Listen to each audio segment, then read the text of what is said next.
Jamia complex के अंदर इस क्या क्या तुम चैलेंजेस फेस है? यही को एडमिशन सलमा मैडम दे रहे थे, तो चैलेंजेस नीचे बैठ को बच्चे का एडमिशन दे रहे थे। वो ट्रंक आता ना, पुराने जमाने में जहेज में देते हैं, वैसे ट्रंक को गार्ड्रेज के चावल का थैला बिछा ले तो उसको एडमिशन दे रहे थे। 2012-13 के अंदर न्यू बिल्डिंग गई।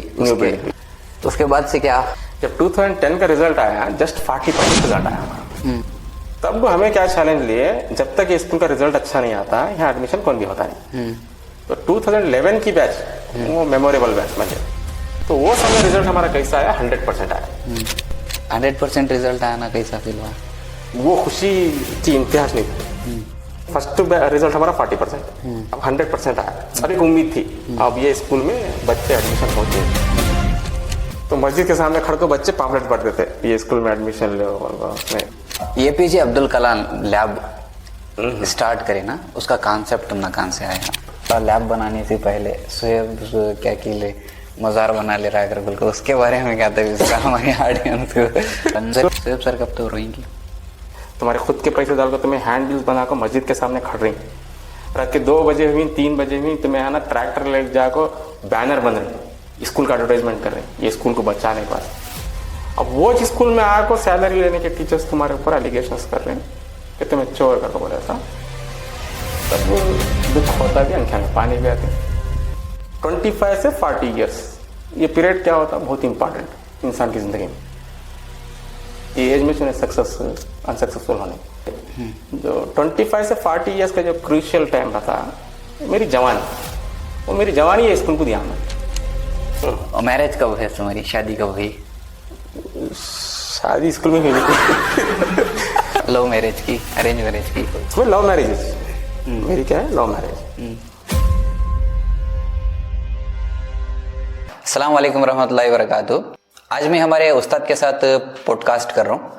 बल्ला के दिन से इनके साथ इंटरव्यू करना, पॉडकास्ट करना, इनके साथ डिस्कस करना अगर बोल को बल्ला के दिन से था। आज वो मौका मिला सर, बल्ला के दिन के बाद बल्ला गहरी बात होती है इंशाल्लाह। इंशाल्लाह। सर हमारे ऑडियंस को सुहेब सर कौन, एक जरा सेल्फ इंट्रोडक्शन दे डाला। मेरा नाम सुहेब बेग, मैं केरेबिलची वाला गवर्नमेंट उर्दू हाई स्कूल केरेबिलची, ये गांव में जो स्कूल है, वो स्कूल में 2008 से as a PCM teacher, specially maths teacher and science teacher काम करते आ रहा हूँ। प्राइमरी एजुकेशन तुम्हारी कहाँ हुई? मेरी primary education Bhadravati, from 1st standard से 7th स्टैंडर्ड तक। हाई स्कूल का प्राइमरी सेकेंड हमारे गांव में रूरल हाई स्कूल में हुई। फिर उसके बाद PUC नेशनल कॉलेज शिमोगा, वहाँ हुई। फिर उसके बाद degree BSc Sahyadri science college Shimoga में हुई। उसके बाद B.Ed हुआ हरियर से, SJP कॉलेज से। फिर उसके बाद डिस्टेंस एजुकेशन से फिजिक्स MSc हुई कोयम्बटूर यूनिवर्सिटी से। उसके बाद गवर्नमेंट जॉब हुआ तो केरेबिलची को वापस आए। और मार्क्स कैसे आते थे? मार्क्स एवरेज स्टूडेंट में, वैसे ब्रिलियंट स्टूडेंट नहीं। जहाँ तक 1 to 7 है, लैंग्वेजेस स्ट्रांग थे, तो वो एक प्लस पॉइंट मेरा। फाइनेंशियली क्या तभी तुम्हें पढ़ने के टाइम पर बचपन की लाइफ के अंदर एजुकेशन को होंदे हर चीज़ को होंदे तुमने क्या तो फाइनेंशियली क्या तो प्रॉब्लम थी कि क्या स्टेबल थे? फाइनेंशियली अगर बात करें तो हमारा ननियाल अमीर घराना का, हमारे अम्मी जो बैकग्राउंड से आते हैं वो फैमिली बहुत अमीर फैमिली। हमारे अब्बा जो थे हमारे, वो मिडिल क्लास, या तो मैं समझे तो भी लोअर मिडिल क्लास। आफ्टर हमारी डिग्री कंप्लीशन होने के बाद, B.Ed होने के बाद, एक दौर ऐसा भी आया, हमारे अब्बा की तबीयत बिगड़ को उन्होंने बाग को नहीं जा सकते थे, तो इकोनॉमिकली बहुत प्रॉब्लम्स थे। उसके वास्ते हमें क्या करना पड़ा, जल्द से जल्द प्राइवेट स्कूल्स को जाकर ज्वाइन कर, B.Ed होते ही पैकिंग फर्स्ट काम हुई थी, घर की भी नहीं थी मेरी पैकिंग। विचर चौथा दावणगेरे सीधा पार्सल वहाँ गया था मेरा, मतलब बैग पूरा लगेज मेरा वहाँ गया था। और एग्ज़ाम कैसा, गवर्नमेंट जॉब का एग्ज़ाम कैसा हुआ? एग्ज़ाम के बाद तुम्हारा सिलेक्शन कैसा हुआ? सिलेक्शन का प्रोसेस के अंदर क्या क्या तो मेमोरीज रहे थे तुम्हारे? सिलेक्शन के मेमोरीज अगर बोलना अगर बोले तो मैं जो मुझे ज़्यादा लगती हूँ, सिलेक्शन की मेमोरी कैसी है बोले तो मार्च में मेरा वहाँ का पीरियड खत्म हुआ, एग्ज़ाम हमें जो गवर्नमेंट प्रोटोकॉल होता है उसके हिसाब से कॉल फॉर हुआ, हमें एप्लीकेशन डाले, एग्ज़ाम भी लिखे। हमारा रिजल्ट कब आया? आई थिंक मार्च में आया। तो मेरा सिलेक्शन हो गया ना, तो मैं वहाँ रिज़ाइन करा जॉब कि मैं अब आता नहीं अप्रैल में। जो स्कूल में मई था, वो स्कूल में क्या करते थे, अगर कंटिन्यू करने टीचर बोले तो अप्रैल में हाफ सैलरी देते थे हम लोग, अप्रैल में की। तब मैं उनकी सैलरी नक्को बोल को वो साल क्या करें, मैं रिज़ाइन कर दो, मेरा जॉब हुआ बोल को। आए के बाद अप्रैल में हुआ छुट्टी, बाद में जब फ़ोन आने का शुरू हुए, हमारे गाँव की स्कूल, गाँव में एक स्कूल है गवर्नमेंट स्कूल, तो उसकी मैनेजमेंट, उसमें हमारे चचा हैं, सब थे, तो हमारे अब्बा भी थे। तो मुझे फ़ोन क्या आने लगे, ये स्कूल नहीं, टीचर्स नहीं है, तो मैं पढ़ाने आओ। तब मैं और एक मेरे दोस्त को, उसका भी सिलेक्शन हुआ था, दो जने क्या बात करे, बहुत फ़ोन आ कर रही बात, जाग देख चल हमारे गाँव में स्कूल कहाँ क्या ही गए ना। तब गए हमें स्कूल को, जाग देखे, वहाँ माहौल अलग अलग था। फर्स्ट दिन हमें प्राइवेट स्कूल्स में कर गए, डिसिप्लिन था फुल। जामा मस्जिद का पुराना कॉम्प्लेक्स, जामा मस्जिद के, हाँ। उसमें इंटरेस्टिंग क्या करके बोले तो एंटर होते घड़ी को बच्चे गोल बैठे थे। कितने बच्चे?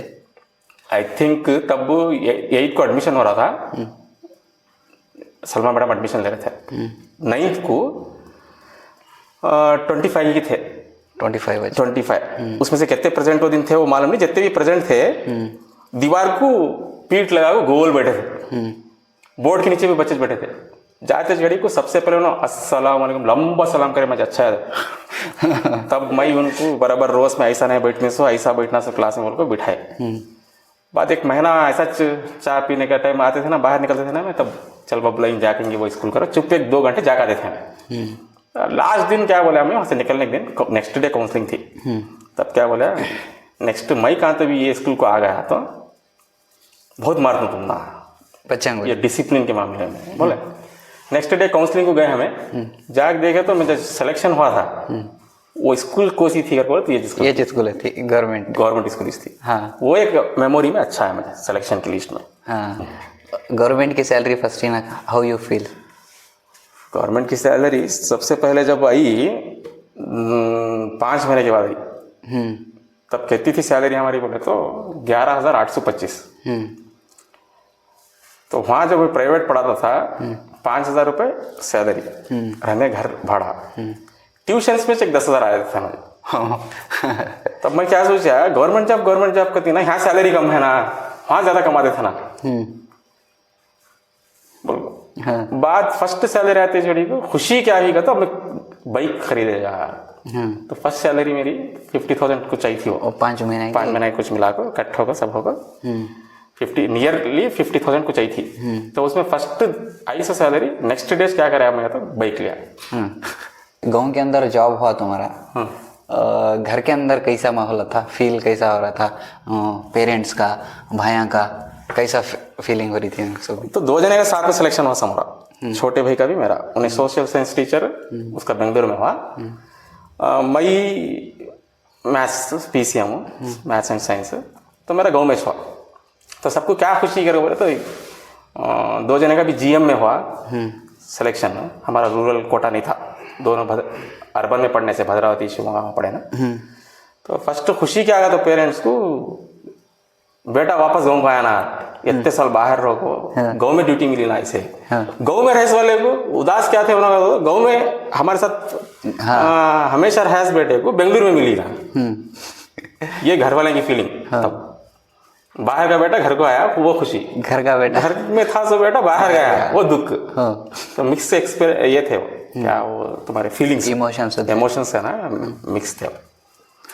उसके बाद स्कूल लाइफ कैसी चली? जामिया मस्जिद के रूम थे ना कॉम्प्लेक्स के अंदर, वहाँ के क्या तो मेमोरीज? वहाँ की ज़्यादा मेमोरीज है सब। वहाँ के चीज़? वहाँ के ज़्यादा मेमोरीज, मतलब ये स्कूल के ज़्यादा मेमोरीज सब।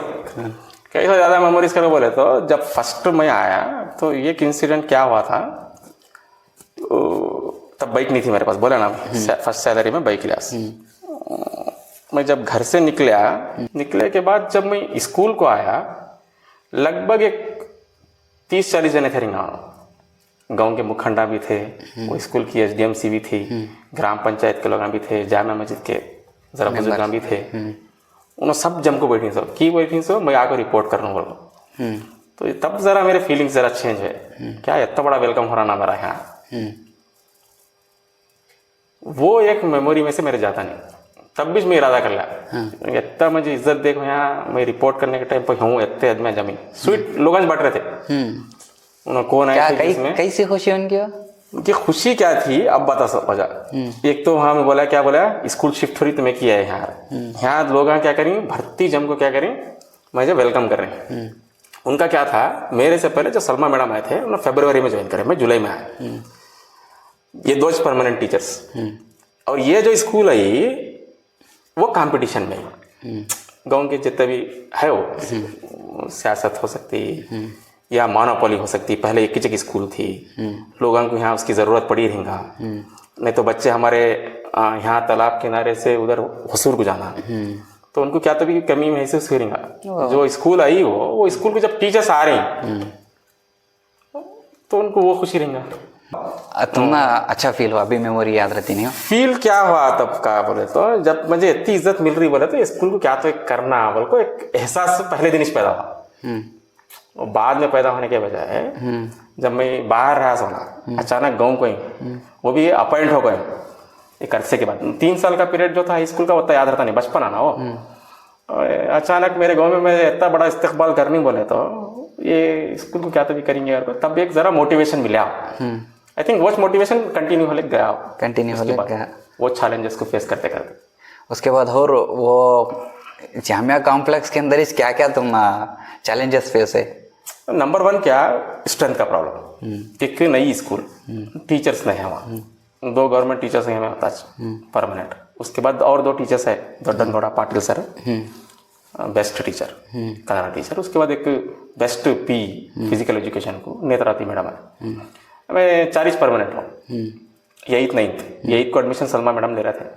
तो चैलेंजेस पहले क्या कर रहा था सलमा मैडम एक टेबल नहीं था, कुर्सी भी नहीं थी एचएम को उन्होंने इंचार्ज एचएम उन्होंने नीचे बैठ को बच्चों का एडमिशन ले रहे थे। वो ट्रंक आता ना पुराने जमाने में जहेज में देते ना वैसे ट्रंक को गार्डरेज के चावल का थैला बिछा ले को उस पर एडमिशन ले रहे थे। तो इससे बड़ा चैलेंज क्या रहा ना बैठने कुर्सियाँ नहीं टीचर को बच्चा को डेस्क छोड़ो टीचर को बैठने कुर्सियाँ नहीं।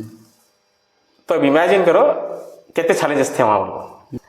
2012-13 के अंदर न्यू बिल्डिंग गई। हाँ उसके बाद यहाँ की जर्नी स्टार्ट हुई। इसके बाद से क्या पिक्चर अभी बाकी है मेरे दोस्त को बोलते ना वैसा यहाँ से शुरू हुआ।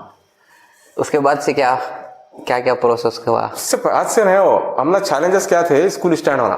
तो उसके वास्ते ये तो एसडीएमसी वाले उन्होंने दौड़ धूप कर रहे थे इससे जगह होना बिल्डिंग होना। और हमने स्टाफ को टेंशन क्या था 2010 हमारी फर्स्ट आउटपुट। जब 2010 का रिजल्ट आया जस्ट 40% रिजल्ट आया हमारा। तो हमें क्या सोचे ये अगर रिजल्ट रहा तो हमारी स्कूल का एडमिशन कौन भी होता नहीं। तो घर को फिरते थे मैं 3-3 4-4 महीने हर घर को फिरते थे गाँव में हमारे स्कूल में एडमिशन हो। तब एड्रेस बोलना का तो भी मुश्किल होता था, गांव में लोगों को कुछ मालूम नहीं था ये स्कूल है एक नई घर।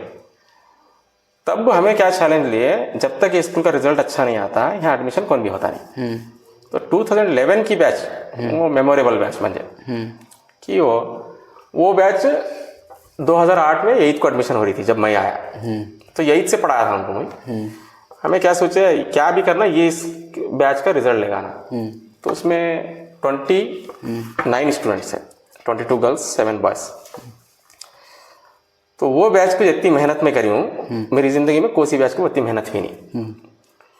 अर्ली मॉर्निंग 6 बजे आना, बच्चे भी आना, 6 से मगरिब तक यहाँ स्कूल में रहना। स्कूल में तो पुरानी ओल्ड बिल्डिंग में बच्चे को बैठने जगह रहती नहीं थी, फिर भी उन्होंने आते थे थैले बिछा लेते थे बैठते थे पढ़ते थे। 6 के बाद से 1 घंटा रेस्ट, फिर मगरिब के बाद लड़के मेरे घर में आते थे, फिर वहाँ सोते थे लड़के, फिर सुबह को आते तो उठा लेगा उनको स्कूल बुला लेगा।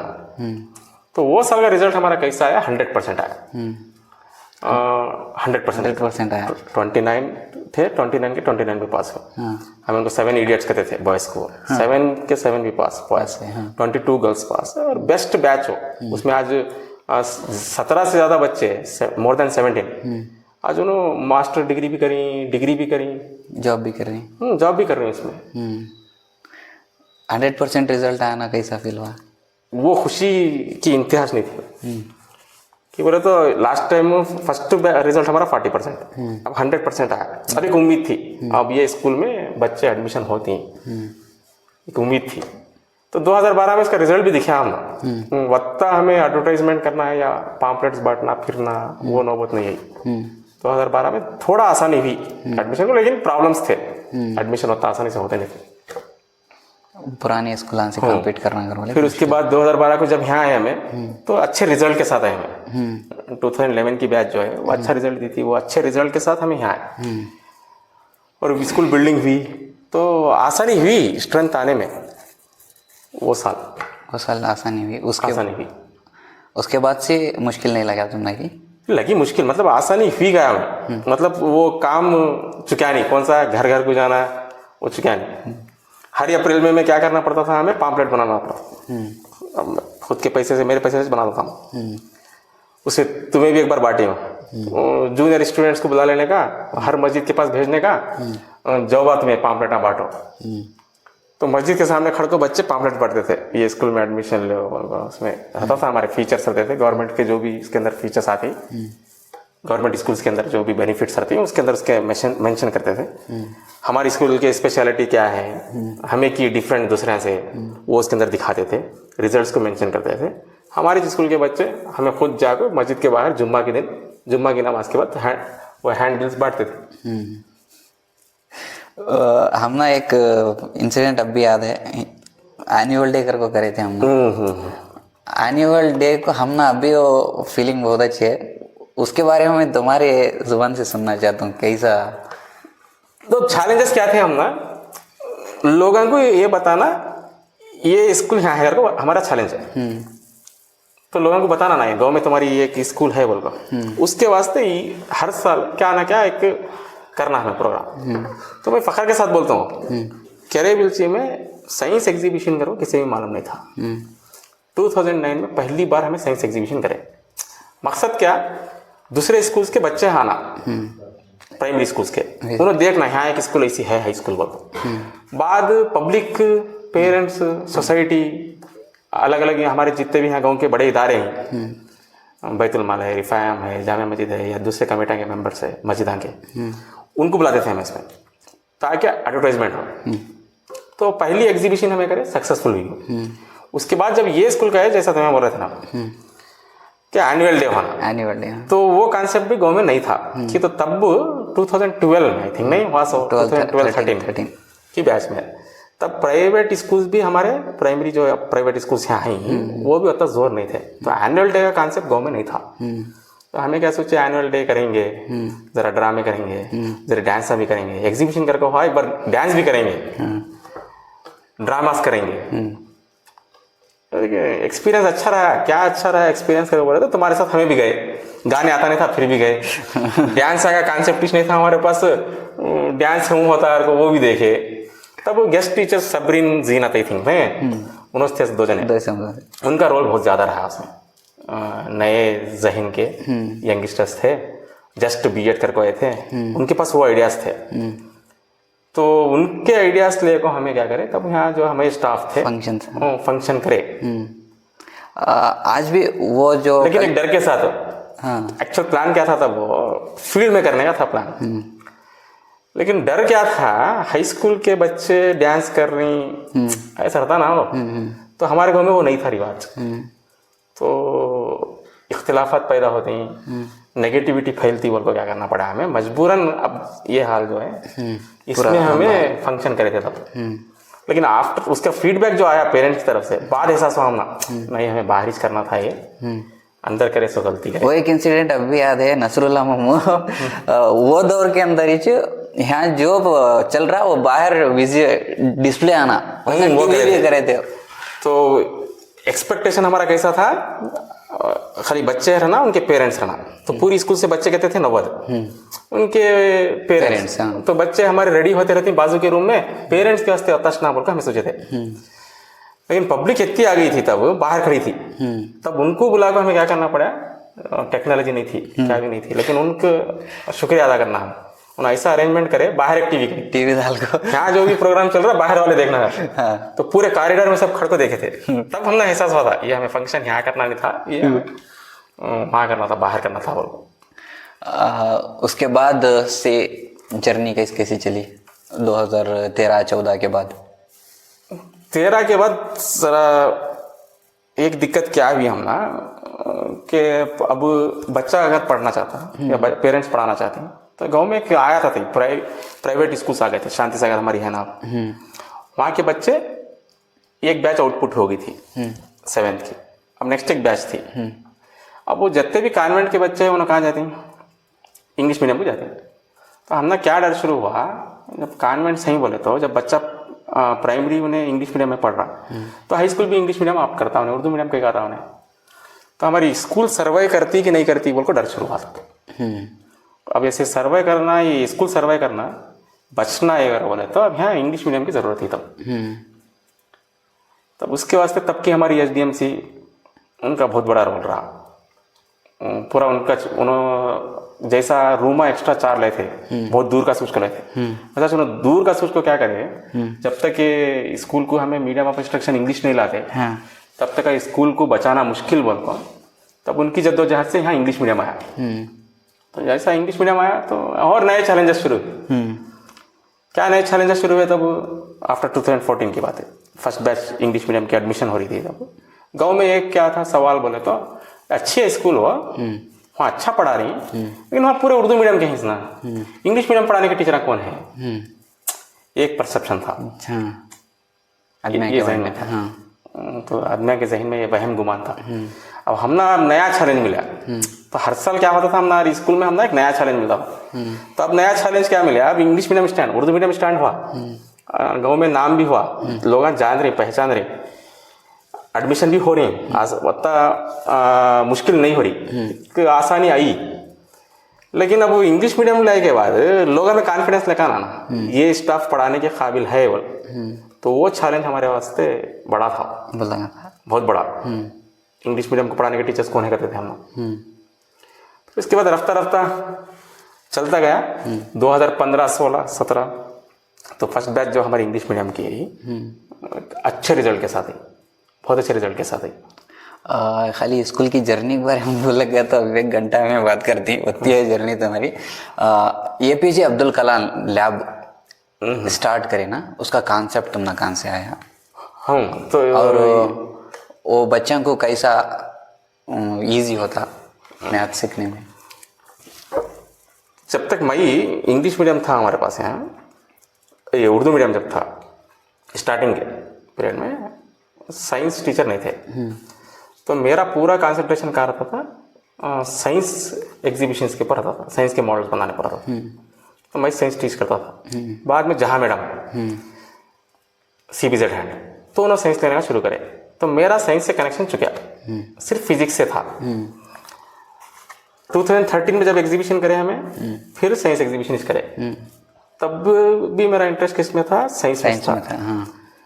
लेकिन बाद जब इंग्लिश मीडियम आया, वर्कलोड ज्यादा हुआ, तो पूरा साइंस उन्होंने लेने लगे, पूरा मैथ्स मैं लेने लगा। अब एग्जीबिशन करना हमें, अब एग्जीबिशन करे इस टाइम पर मैं कौन से मॉडल बनाना है, मैं जो सब्जेक्ट टीच कर रहा हूँ तो मैथ्स के का मॉडल्स बनाना फर्स्ट दिक्कत ही थी। तब तू भी इसका पार्ट, तब भी नजीब सर उनका भी इंट्रोडक्शन ये स्कूल में हुआ था। तो इमरान, मैं इससे भूले सर का नहीं, जो वो पीरियड था टफ टाइम इंग्लिश मीडियम को स्टैंड करते खाते, मैं समझता हूँ इमरान का बहुत बड़ा रोल है उसमें, गेस्ट टीचर का। तो उन्हें भी 12 घंटे तक रात को एडमिशन को फिरते थे कि तो पब्लिक में कॉन्फिडेंस लाना था ना, हमें पढ़ाने के काबिल है इंग्लिश मीडियम। तो वो दौर में हमें क्या सोचे, एग्जीबिशन ऐसी ही करना जो एक मिसाल ही रहा। तो वो एग्जीबिशन करते खत हमें क्या करे, बहुत सिस्टमेटिक काम करे, सोशल साइंस के भी मॉडल्स बनाना, एक बार साइंस के भी बनाना और मैथ्स के भी बनाना। मैथ्स का कांसेप्ट तभी जा गया, तभी जाया। हाँ। तो फर्स्ट टाइम आया था मैथ्स के मॉडल्स बनाने का कांसेप्ट। भी पहले सर्च कर को थे कि देख को थे कि पुरानी स्कूलों के अंदर ऐसा है? नहीं, वो क्या भी देखा नहीं था। Your own concept? ये खुद का मेरा कांसेप्ट था, तब का कांसेप्ट वो मेरा खुद का। तो मैथ्स मॉडल्स बने, साइंस मॉडल्स भी बने, साइंस के मॉडल्स तुम्हें बने, सोशल साइंस के इमरान सर, नजीब सब बिल्कुल बने उसमें। तो बहुत ग्रैंड हुई एग्जीबिशन, 3 डेज सेलिब्रेशन हुआ। उसके बाद इतना हमारे पास मॉडल्स हो गए, उसे रखना सो कहाँ, रखने के वास्ते जगह नहीं थी। लास्ट में हमें क्या करे, बहुत से मॉडल्स उसमें से जो सोशल साइंस के बनाए थे, बहुत मेहनत करके थर्माकोल के, वो पूरे जलाना पड़ा। अब रही बात मैथ्स के और साइंस के मॉडल्स, उसे क्या करना है, तब उसे क्या करे हमें बोले तो बेंगलोर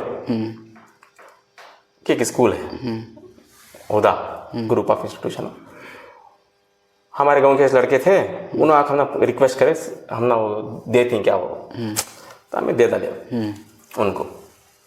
उनको देने के बाद उन्होंने ले गए, उन्होंने एक लैब बने, उसमें सेट कर ले। 2016 आई थिंक, उसमें मुझे एक मौका क्या मिला, स्टेट आरपीओ का काम करने का मौका मिला। स्टेट आरपी मतलब टीचर्स को ट्रेनिंग देने वाला रिसोर्स पर्सन। किसे ट्रेनिंग देना, माइनॉरिटी मोरारजी देसाई टीचर्स को, ये माइनॉरिटी डिपार्टमेंट की ट्रेनिंग, स्टेट लेवल ट्रेनिंग। तो वहाँ स्टेट के जो माइनॉरिटी टीचर्स हैं, जो अच्छा नॉलेजेबल हैं मैथ्स में, उनको बुलाए। तो वो टीम में हमारे स्टेट से अलग अलग कोने कोने से टीचर्स आए। तो मैं भी गया, फर्स्ट वर्कशॉप को गया वहाँ। फर्स्ट वर्कशॉप को गए इस टाइम पर जो स्कूल वाले उनको डोनेट करे थे ना मॉडल्स, वो स्कूल वाले बुलाए, आओ यहाँ तुम्हें।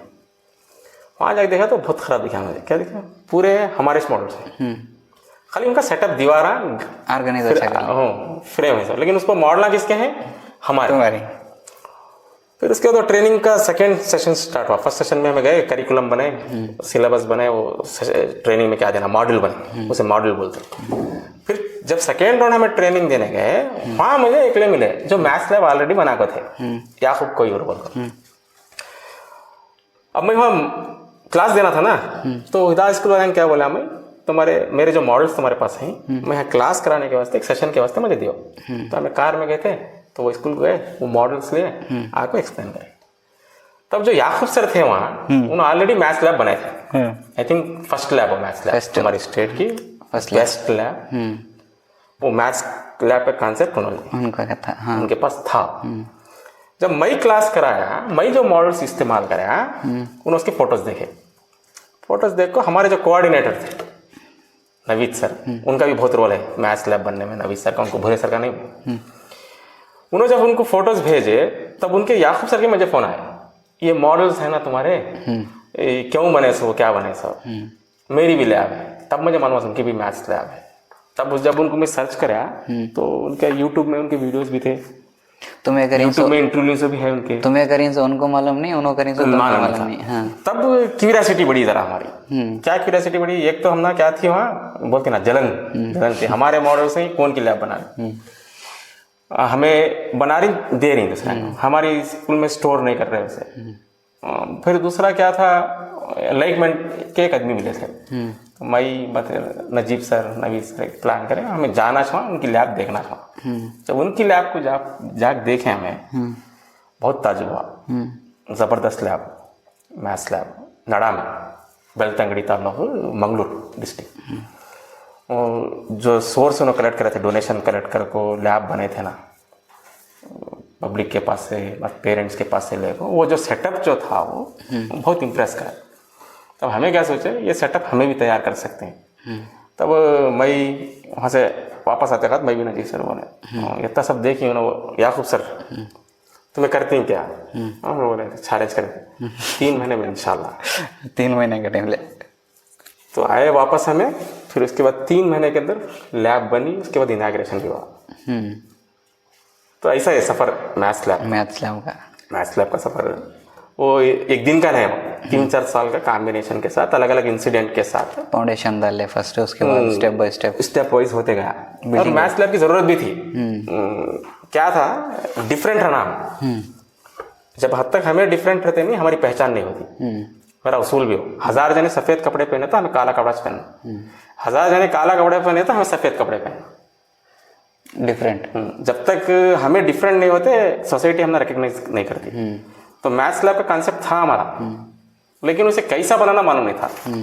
याकूब सर से हमें सीखे उसे कैसा सेटअप करना, फिर हुदा स्कूल से जो बेंगलुरु की है, उनसे सीखे हम उसे कैसा सेटअप देना। फिर उसके बाद हमारे आइडियाज़ लिए, उसमें नजीब सर का इम्पॉर्टेंट रोल, डिज़ाइनिंग वो सब। रात दिन बैठ को बनाए, विथ इन 3 months के अंदर मैथ्स लैब इनाग्रेट करे। कितने पैसे खर्चा हुए? पैसा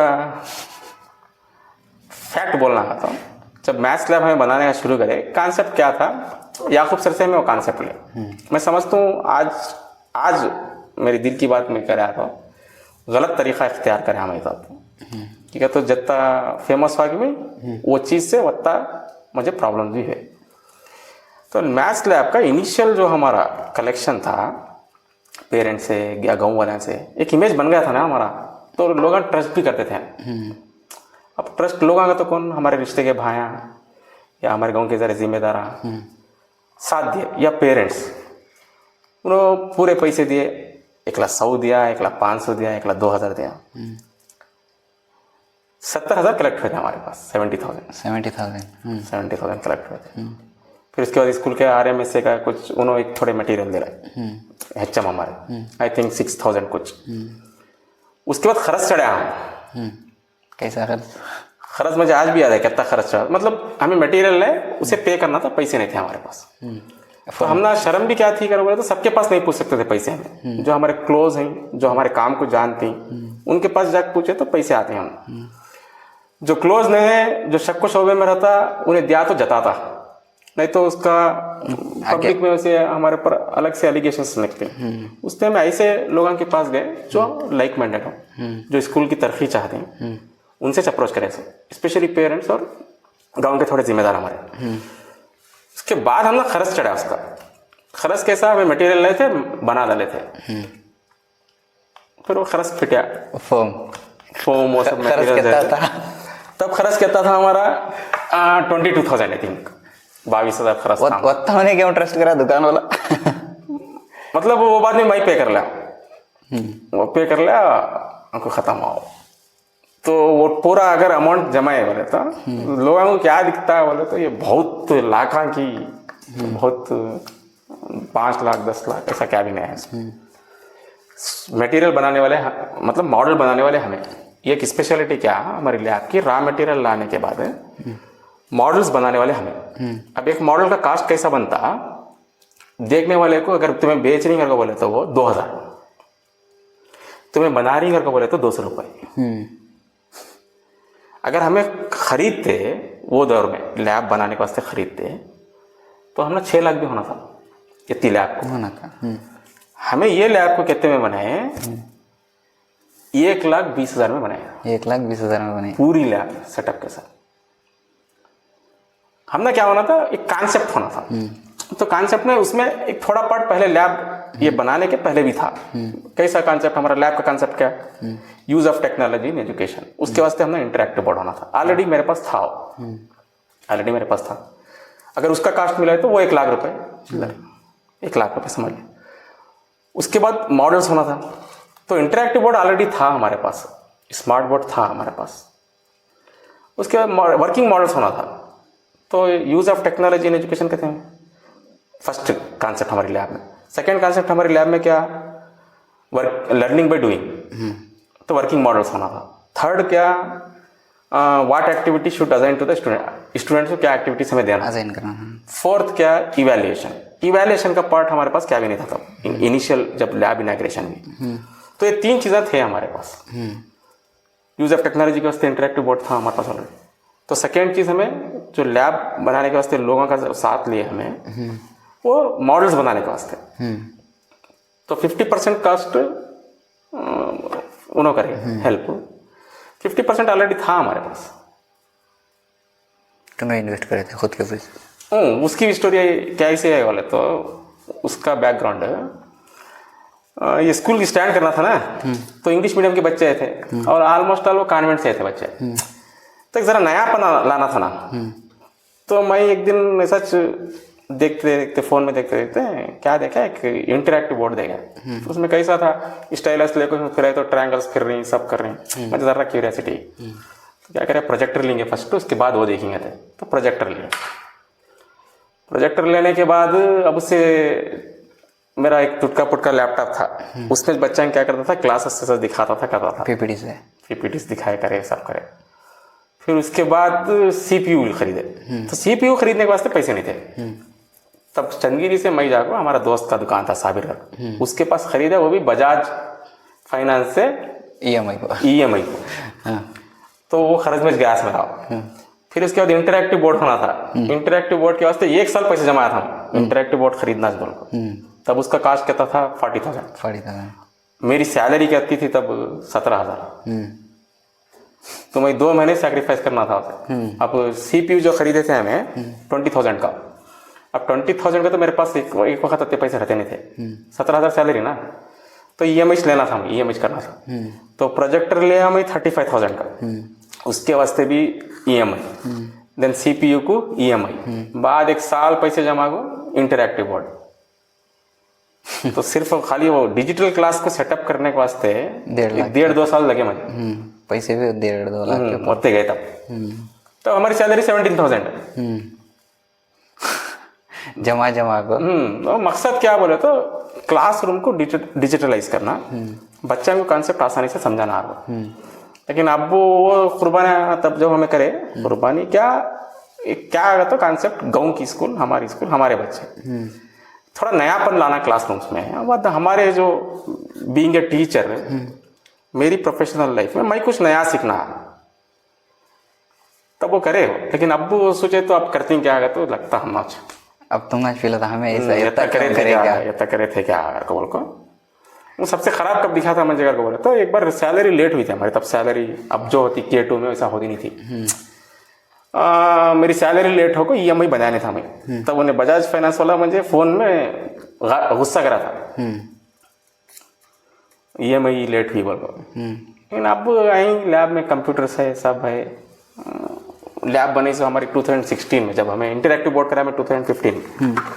अब गवर्नमेंट से कंप्यूटर्स हैं अब, लेकिन जब ज़रूरत थी हम तब नहीं आए थे ना। अब पूरा हाईलाइट होने के बाद अब बारी, अब उसकी कीमत नहीं है हमारे पास।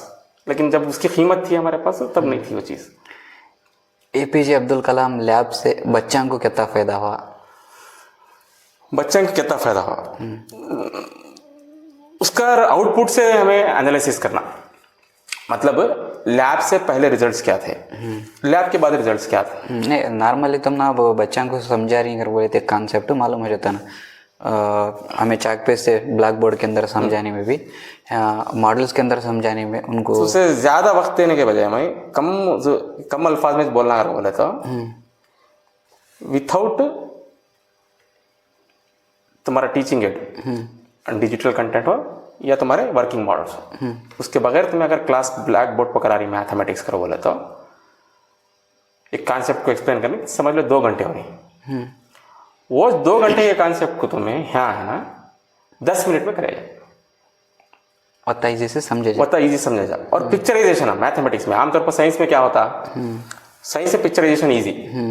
सोशल में तुम्हें ज्योग्राफी पढ़ा रही, पिक्चराइजेशन ईजी, ग्लोब ले जाकर तुम्हें करा रही या कुछ करा रही समझ। लेकिन मैथमेटिक्स को पिक्चराइज कराना वो बहुत मुश्किल काम। फॉर एग्जाम्पल एंगल्स को बता रहे, जागे एंगल्स बताना, तो साइट वेरिएशन है तो एंगल्स कैसा चेंज होती है, ये जो पिक्चर्स होती ना, उसे पिक्चराइज कराना अगर बोले तो, मैथमेटिक्स को पिक्चराइज कराना बोले तो बहुत मुश्किल ब्लैक बोर्ड पर। तो यहाँ हमारे पास क्या होता, बहुत आसानी से हमें इसे पिक्चराइज कराया, बच्चा भी इजीली समझता है, कलरफुल रहता, उसे हमें ज़्यादा एलाबोरेट करने की ज़रूरत नहीं है, उसे सामने दिखता आंखों को, और वो पिक्चर उसके जहन में बैठ जाता। तो बेसिक मैथ्स स्ट्रांग करना बोले तो APJ मैथ्स लैब हमारी है ना, परफेक्ट कॉन्सेप्ट। उसके बाद जो आउटपुट्स है रिजल्ट्स, साइंस मैथ्स में आउटपुट भी अच्छा है। बच्चा का सिलेक्शन जो है, मेन स्ट्रीम सिलेक्शन साइंस रहा, आर्ट्स या कॉमर्स छोड़ को साइंस रहा। अब साइंस में जब तक जहाँ तक हमारा एक्सपीरियंस है, बच्चा मैथ्स को डर को जाता नहीं साइंस में। उसमें फिजिक्स अच्छा रहता है, केमिस्ट्री अच्छा रहता है, बायोलॉजी रहता है, मैथ्स नहीं रहता। लेकिन मैथ्स को डर को क्या करता है, उन्हें साइंस नहीं लेता, एडमिशन नहीं लेता TUC में। लेकिन उसके बाद से हमारे साइंस को एडमिशन लेने का ज़्यादा आ रही, ये इम्पैक्ट ज़्यादा हुआ। टेक्निकल कोर्सेस IT हो तो मैं जो करी, या डिप्लोमा। अब इम्पैक्ट कैसा पड़ा सोसाइटी को और दूसरे स्कूलों को, दूसरे डिस्ट्रिक्टों को APJ अब्दुल कलाम लैब से? ये एक स्पेशलिटी हमारी मैथ्स लैब की, क्या जो डिजिटल कंटेंट है हमें खुद प्रिपेयर करिए, जो मॉडल्स है हमें खुद हाथ से बनाई, और बच्चों की मौजूदगी में बच्चों को लेकर। तो इम्पैक्ट कैसा पड़ा बाहर की स्कूल्स का, उसमें मैं हमारे डायरेक्ट के मंगला मैडम का शुक्रिया अदा करता हूँ। उन्होंने जब एक बार आए यहाँ, आपको मैथ्स लैब का कॉन्सेप्ट देखा, हमारी APJ अब्दुल कलाम लैब का जो कॉन्सेप्ट है ये हमारा डिफरेंट है। मैथ्स लैब रहेंगे दूसरी जगह में, फर्स्ट याकूब सर बनाए रहेगा, लेकिन उसके बाद हमारी भी दूसरे भी रहेगा स्टेट में, लेकिन हमारी लैब फेमस होने की वजह क्या अगर बोले तो यहाँ का कॉन्सेप्ट, उसे सिर्फ आप मैथ्स लैब बल को देख सकते नहीं। उन्होंने जब डायरेक्ट से आए, उन्होंने एक टीम आई थी उनकी, जब उन्होंने हमारी लैब का जो कॉन्सेप्ट देखे इतना इम्प्रेस हुए, उसके बाद पूरे डिस्ट्रिक्ट के टीचर्स को यहाँ लेकर आए ट्रेनिंग देने वास्ते। पूरे डिस्ट्रिक्ट के एडेड हो, हमारा गवर्नमेंट हो या प्राइवेट हो, पूरे टीचर्स को जितने मैथ्स टीचर्स हैं दावणगेरे डिस्ट्रिक्ट के, उससे हमें ट्रेन करें, ट्रेनिंग दें।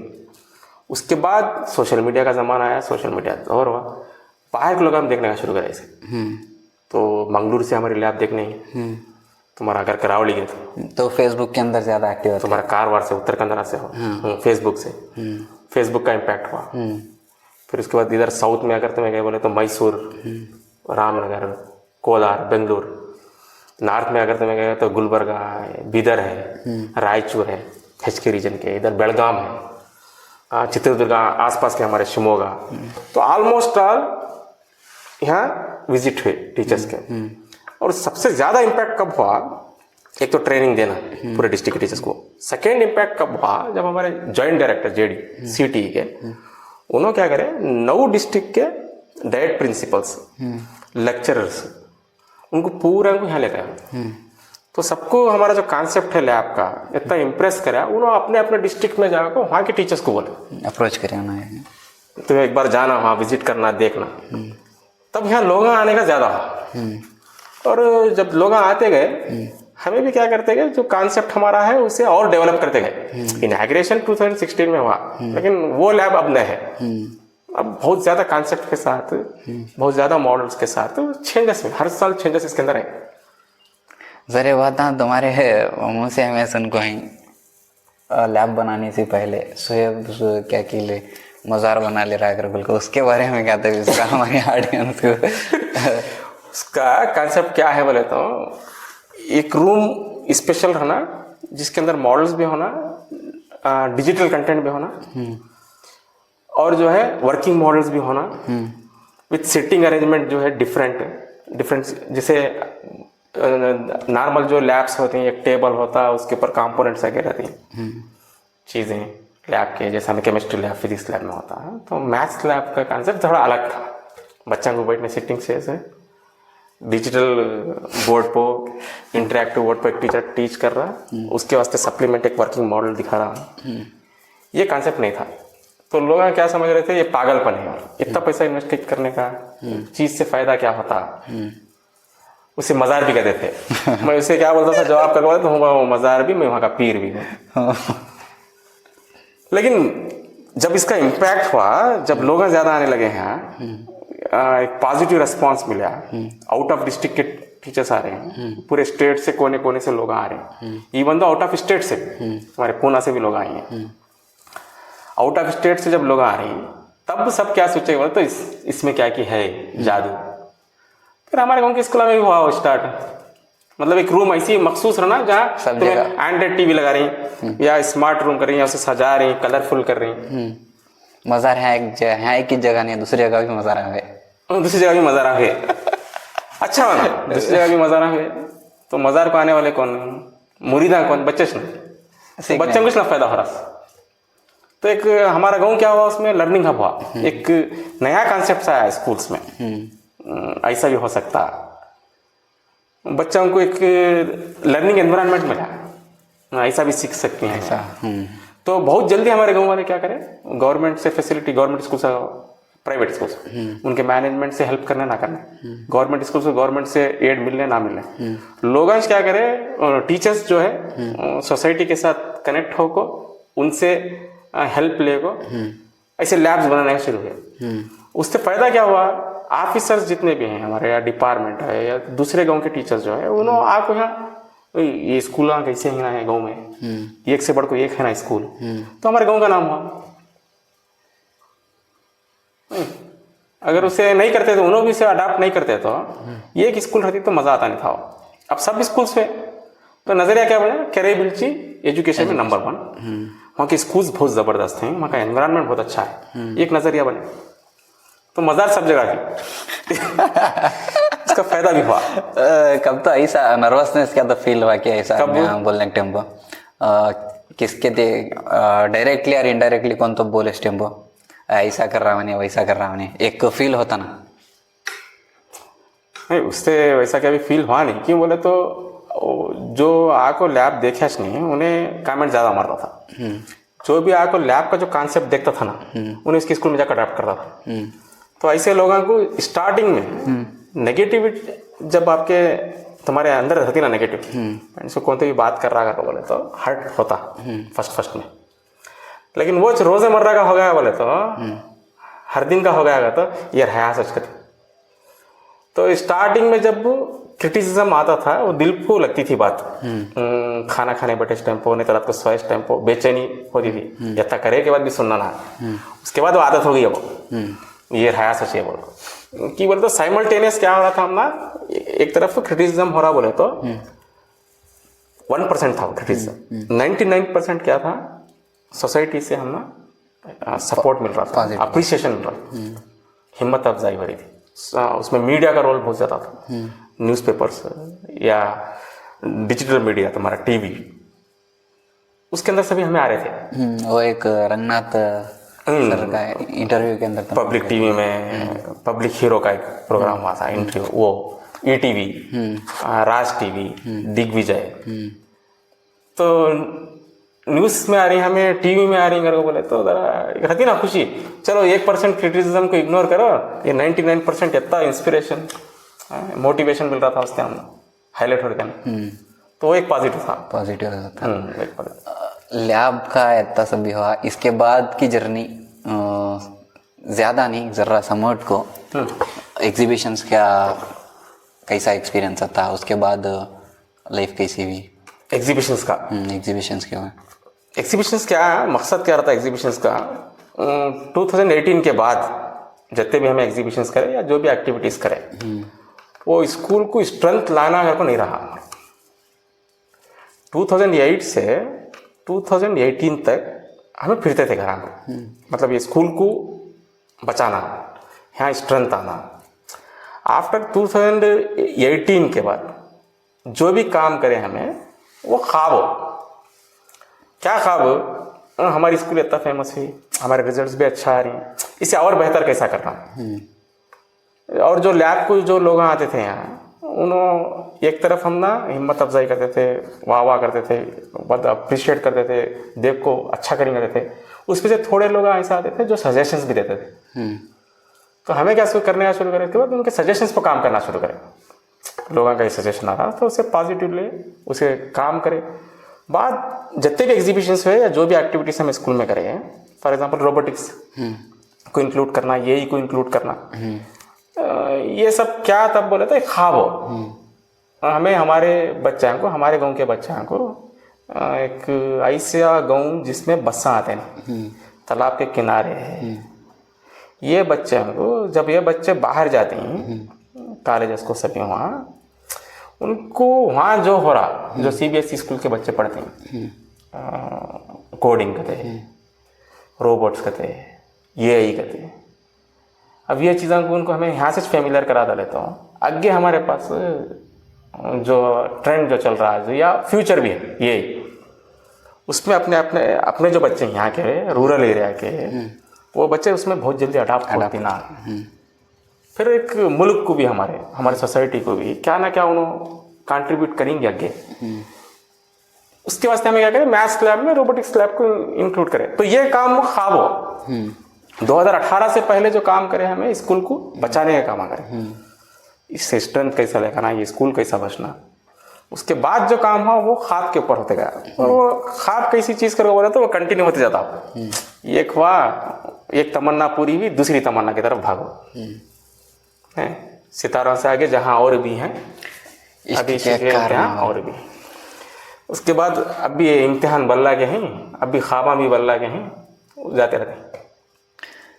लैब के अंदर इतने पैसे खर्च करें, मैं इसके अंदर इन्वॉल्व रहने से मुझे इतना मालूम है, ऑलमोस्ट 4 लाख के ऊपर कंपोनेंट्स को पैसे की, इतने पैसे खर्च करने तुम कैसा फील हुआ? इसका आसान जवाब है ताज, जो बच्चे दे सकते थे पैसे, मतलब एक मॉडल को, जैसा कि तुम्हें भी जानती हैं इस चीज़ का, जो बच्चे मॉडल को पैसे दे सकते थे उनसे लिए, जो बच्चे मॉडल को पैसे नहीं देते थे उसे मैं इन्वेस्ट कराया।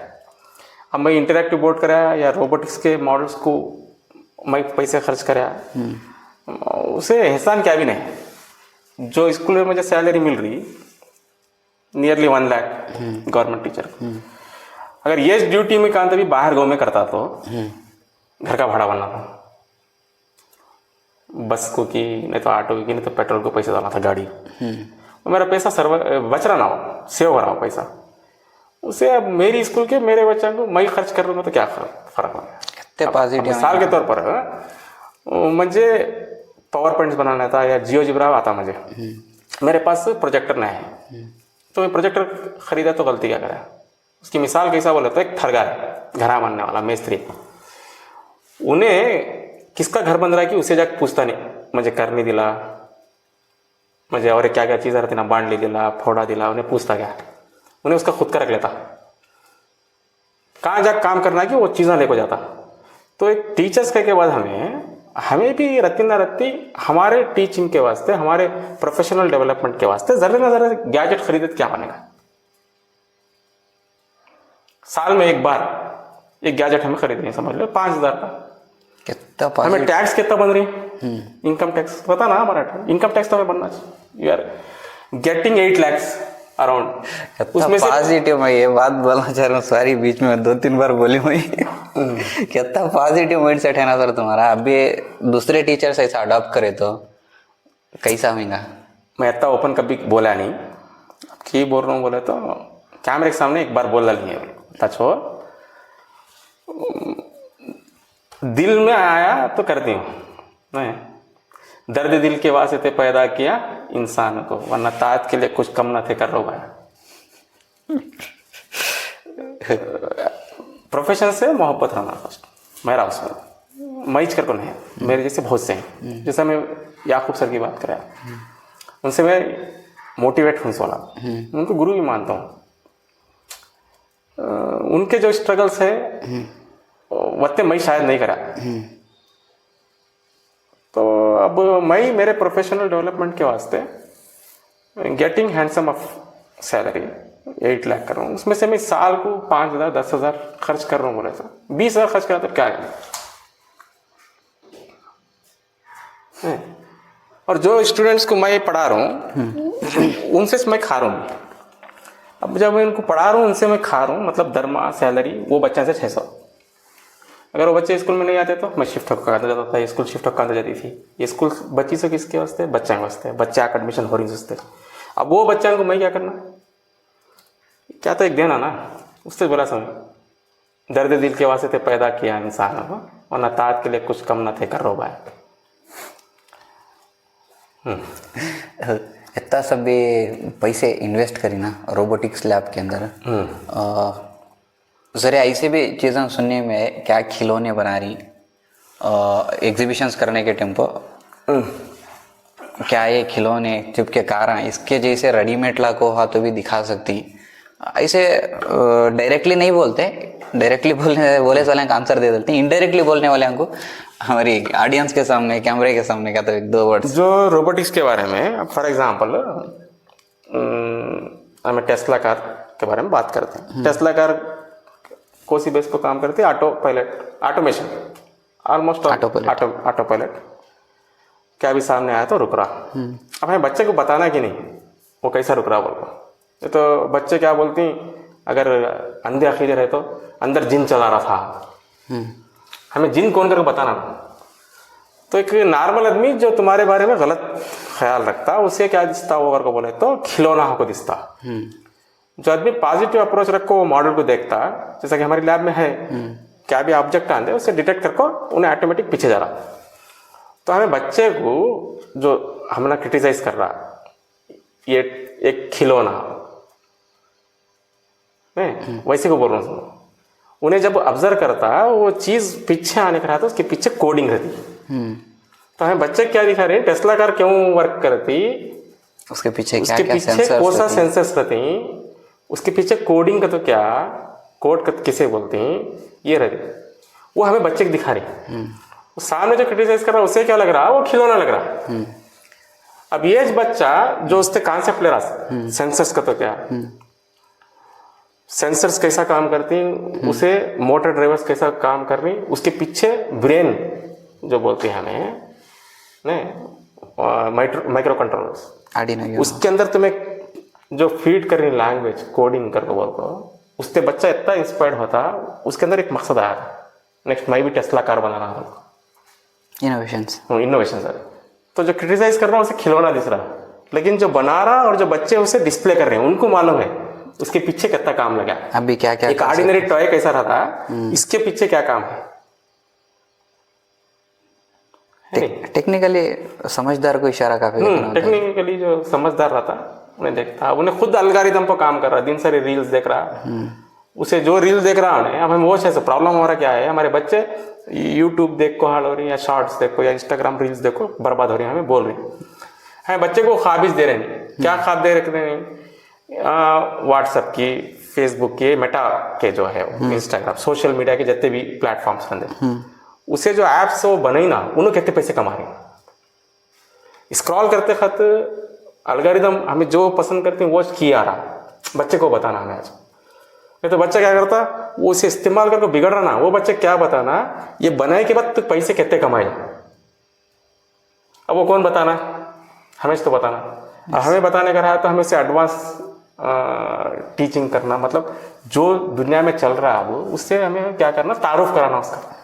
और तारुफ कराने का क्या करना है, उसे यही चुप ना, यही के जरिए हमें क्या बताना चाहते हैं, जो मोबाइल के अंदर तो हाथ रखते थे अलग अलग ऑप्शंस कैसा आ रहे, ये क्यों काम करता, बच्चे के अंदर वो क्यूरियोसिटी को भी क्रिएट करना, ताकि उन्हें मोबाइल इस्तेमाल करके बिगड़ने के बजाय, ऐप्स इस्तेमाल करके बिगड़ने के बजाय ऐप्स बनाने के काबिल बनना। बेशक। तो उसके वास्ते ये सब चीज़ें हैं। तो देखने वाले को क्या दिखता है, वो खिलौने दिखते हैं, लेकिन उसके पीछे जो काम हो रहा वो मकसद है, और बच्चे जो इससे इंस्पायर हो रही वो नहीं दिखता उनको। इतने पैसे खर्च करी, इतना इन्वेस्टमेंट करी ना, कब तो ऐसा फील हुआ कि ये मेरे पैसे निकल गए, वाह मैं मेहनत करा जो राता लगा, मेरी मेहनत काम ले बा, रंग ले बा, ऐसा कौन सा तो एक इंसिडेंट फील होता है कि तुम्हें? बोलते ना, लोग आते गए और कारवां बढ़ता गया। जब तुम्हें अच्छी नीयत से काम करते हैं लोग आते रहते हैं, उसमें तुम्हारे जैसे स्टूडेंट आए तुम्हारा रोल है, या स्कूल में काम करने के गेस्ट टीचर्स हैं, नजीब जैसे, इमरान जैसे, उन्होंने सभी है।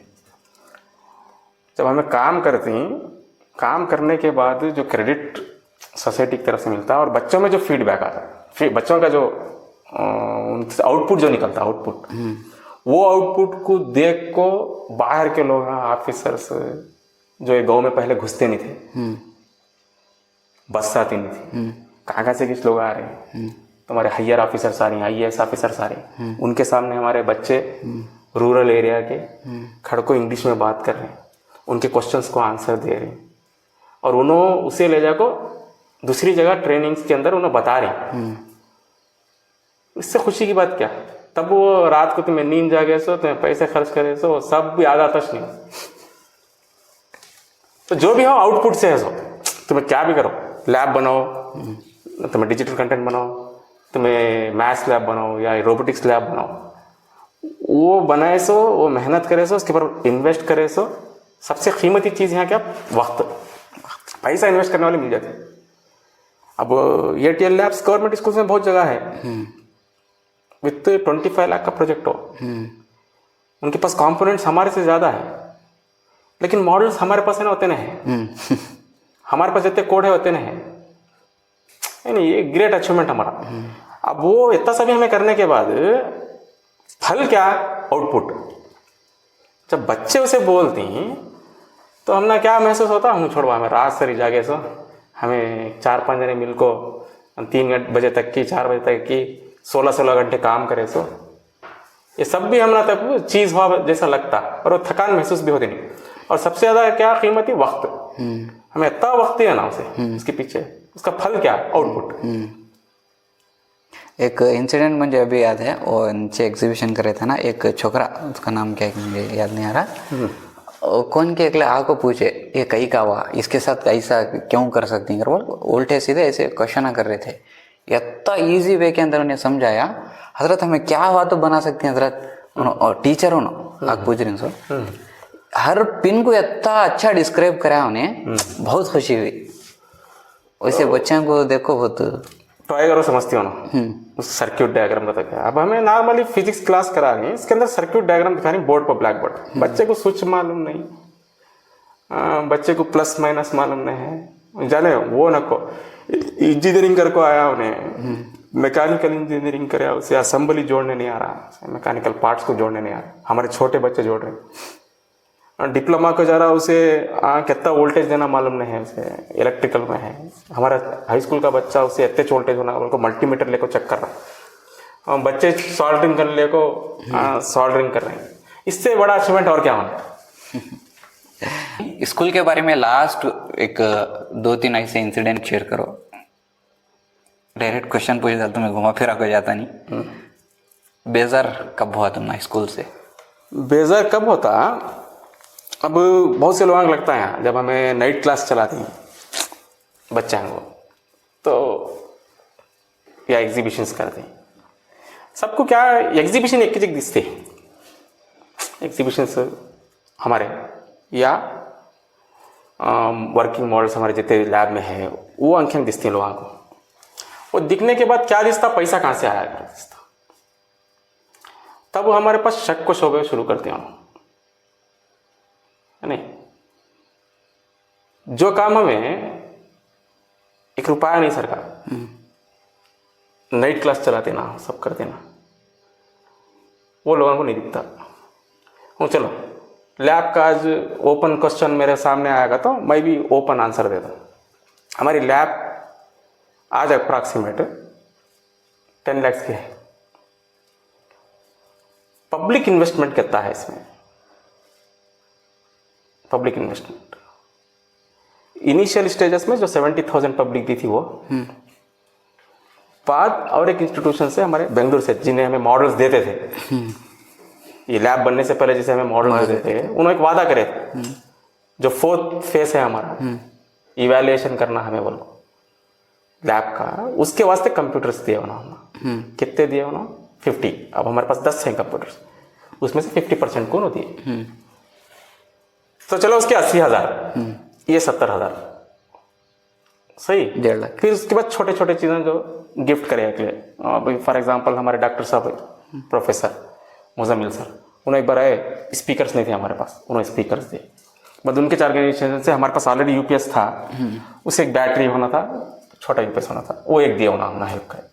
तो ये पूरा राउंड मिला तब कितने हुए? 2 लाख।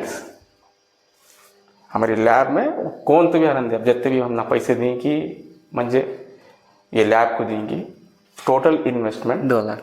2 लाख एस्टिमेट करें 10 लाख की लैब है। एस्टिमेट करे तो लैब कितने की है? 10 लाख की। चलो उसे 6 लाख ही समझ लो, बाकी के पैसे कौन दिए? सवाल उठना ना, ऐसा तो नहीं है कौन के अगला तुम्हारा डोनर है जो आंखें कुछ नहीं दिखता, तो तलाश करना ना कौन वो डोनर जो आंखें को दिख रहा नहीं है, सवाल आना ना है ना। जितने डोनर से भी बोल डाले आप, जितना पैसा आया था वो भी बोल डाले हम, अब बाकी का पैसा कौन दिए? somebody is there, उन्हें कौन, वो क्वेश्चन मार्क आना नहीं, तो क्वेश्चन मार्क है वो खुद लोगों को भी मालूम है, स्टाफ को भी मालूम है। वो होने के बाद भी तुम्हारे ऊपर जब एलिगेशंस लगाते हैं, एक गवर्नमेंट स्कूल्स को पूरे स्टेट से लोग आ रहे हैं और रात दिन मेहनत करके मॉडल्स बनाने के बाद, पैसा इन्वेस्ट करने के बाद भी जब तुम्हारे ऊपर एलिगेशंस आते हैं, तुम्हें पैसे है कि क्या है, ऐसा करे बोले तो वो बहुत ज़्यादा हर्ट करता। वो कब ज़्यादा हर्ट करता बोले तो जानने के बावजूद जो जानती उन्होंने जब एलिगेशंस लगाती तो वो हर्ट होता। अब नाइट क्लास चलाते हैं हमें, तो हमारा प्रोग्राम सबको लैब दिखती है, lab one of the parts जो हमारे एम है, मकसद है, उसका एक हिस्सा होता है। जो लैब अगर पूरा हिस्सा रहता तो याकूब सर की लैब के 3 वत्ती लैब हमारी होती थी कि वो 3 महीने में जब लैब बना सकती हैं बोले तो ये 8-9 साल के अंदर मैं ऐसी लैब बना सकता था जो नेशनल लेवल की हो सकती थी। अभी अल्हम्दुलिल्लाह हमारी जो कॉन्सेप्ट है वो नेशनल लेवल का कॉन्सेप्ट है, नेशनल लेवल का कॉन्सेप्ट हमारा। लेकिन हमारा मकसद वो नहीं है। हमारा मकसद क्या, हमारे गांव के या ये एरिया के बच्चे, हमारे गांव के जो रूरल एरिया उसमें स्पेशली बस भी नहीं आती, ये बच्चे स्टेट को डोमिनेट करना। तो हुए डोमिनेट हो। एनएमएमएस किसी भी मालूम नहीं था, कैरेबिलची में किसी भी मालूम नहीं था, कोई स्कूल मालूम। तो एनएमएमएस में हमें मोर देन 70 स्टूडेंट्स अब तक 5 ईयर्स में क्लियर करे और हर बच्चा हर महीना 1000 रुपये स्कॉलरशिप ले रहा हूँ। चलो एसएलसी तक क्लियर करके बोले तो भी हर बच्चा 24,000 लिया। मोर देन 70 बच्चे, हिसाब दो कितने पैसे ले जान। डिस्ट्रिक्ट टॉपर 8 साल से डिस्ट्रिक्ट टॉपर हमारा है, जान दे। एक सब्जेक्ट पढ़ाने से डिस्ट्रिक्ट टॉपर आता नहीं, लेकिन जो मोटिवेशन मिलता बच्चे को, जो स्कूल से एग्जीबिशन जब तुम्हें करते हैं या लैब बनाते हैं तुम्हें, लैब के अंदर बच्चे को इन्वॉल्व करते हैं तुम्हें, तो बच्चे के अंदर बाहर की चीज़ों से उन्हें दूर होकर एक मोटिवेशन मिल को पढ़ाई की तरफ आ रहा है। तो बच्चे को खाना का पढ़ने के वास्ते मोटिवेट करने में हमारी लैब का रोल बड़ा है। बच्चा स्कूल से जुड़ गया, रात के 2 बजे तक बच्चा है बैठ को काम कर रहा है लैब पे, तो उसे मोटिवेशन मिला नहीं, स्कूल से जुड़ा नहीं उन्हें, स्कूल से जुड़ा वो स्कूल से इतना जुड़ा उन्हें, रात को हमें 11 घंटे तक का पढ़ा रही उनसे, 1 रुपया नहीं ले रहे। हमारा नाइट क्लासेस का प्रोग्राम नवंबर से स्टार्ट होता, नवंबर से मार्च तक हमें रात 11 बजे को जाते। हमारा शेड्यूल चेंज हो जाता, रात खाना खा को सोए तक 1 बजे होती। तो ये कंट्रीब्यूशन दिखते नहीं क्या, इसका ना इम्पैक्ट हर साल ताल्लुक टॉपर्स हमारा रहता, जो गवर्नमेंट स्कूल से जो लैपटॉप्स आते हैं, ताल्लुक से हमारे लैपटॉप्स ले रहे हैं और डिस्ट्रिक्ट में हमारे लैपटॉप्स ले रहे हैं। 2 बार हमें स्टेट सेकंड रैंक दी, 624, 2 टाइम्स 623 दी हमें। तो इसके पीछे लैब का इम्पैक्ट नहीं है, नाइट क्लासेस का इम्पैक्ट नहीं है, संडे क्लासेस का इम्पैक्ट नहीं है, सब है। लेकिन लोगों की निगाह जब क्रिटिसिज्म को आता, जो उनको दिखती लैब उसके पर आता क्रिटिसिज्म। संडे क्लासेस कौन ले रहे हैं, नाइट क्लासेस कौन ले रही हैं, अक्टूबर क्लासेस कौन ले रही हैं। तो ये मौके पर मैं और एक बात क्या बोलना चाहता हूँ, जब इंग्लिश मीडियम का हमारा पहला साल शुरू हुआ, एसएलसी की जब बैच आई 2016-17 की बैच आई, हमें रिजल्ट देना था। क्या चैलेंज था हमारे पास, वहाँ इंग्लिश मीडियम पढ़ाने के टीचर कौन है, हमें रिजल्ट दिखाना था। कैरेबिलची की तारीख में तब तक कभी 600 के ऊपर कौन भी बच्चा लिया नहीं था मार्क्स।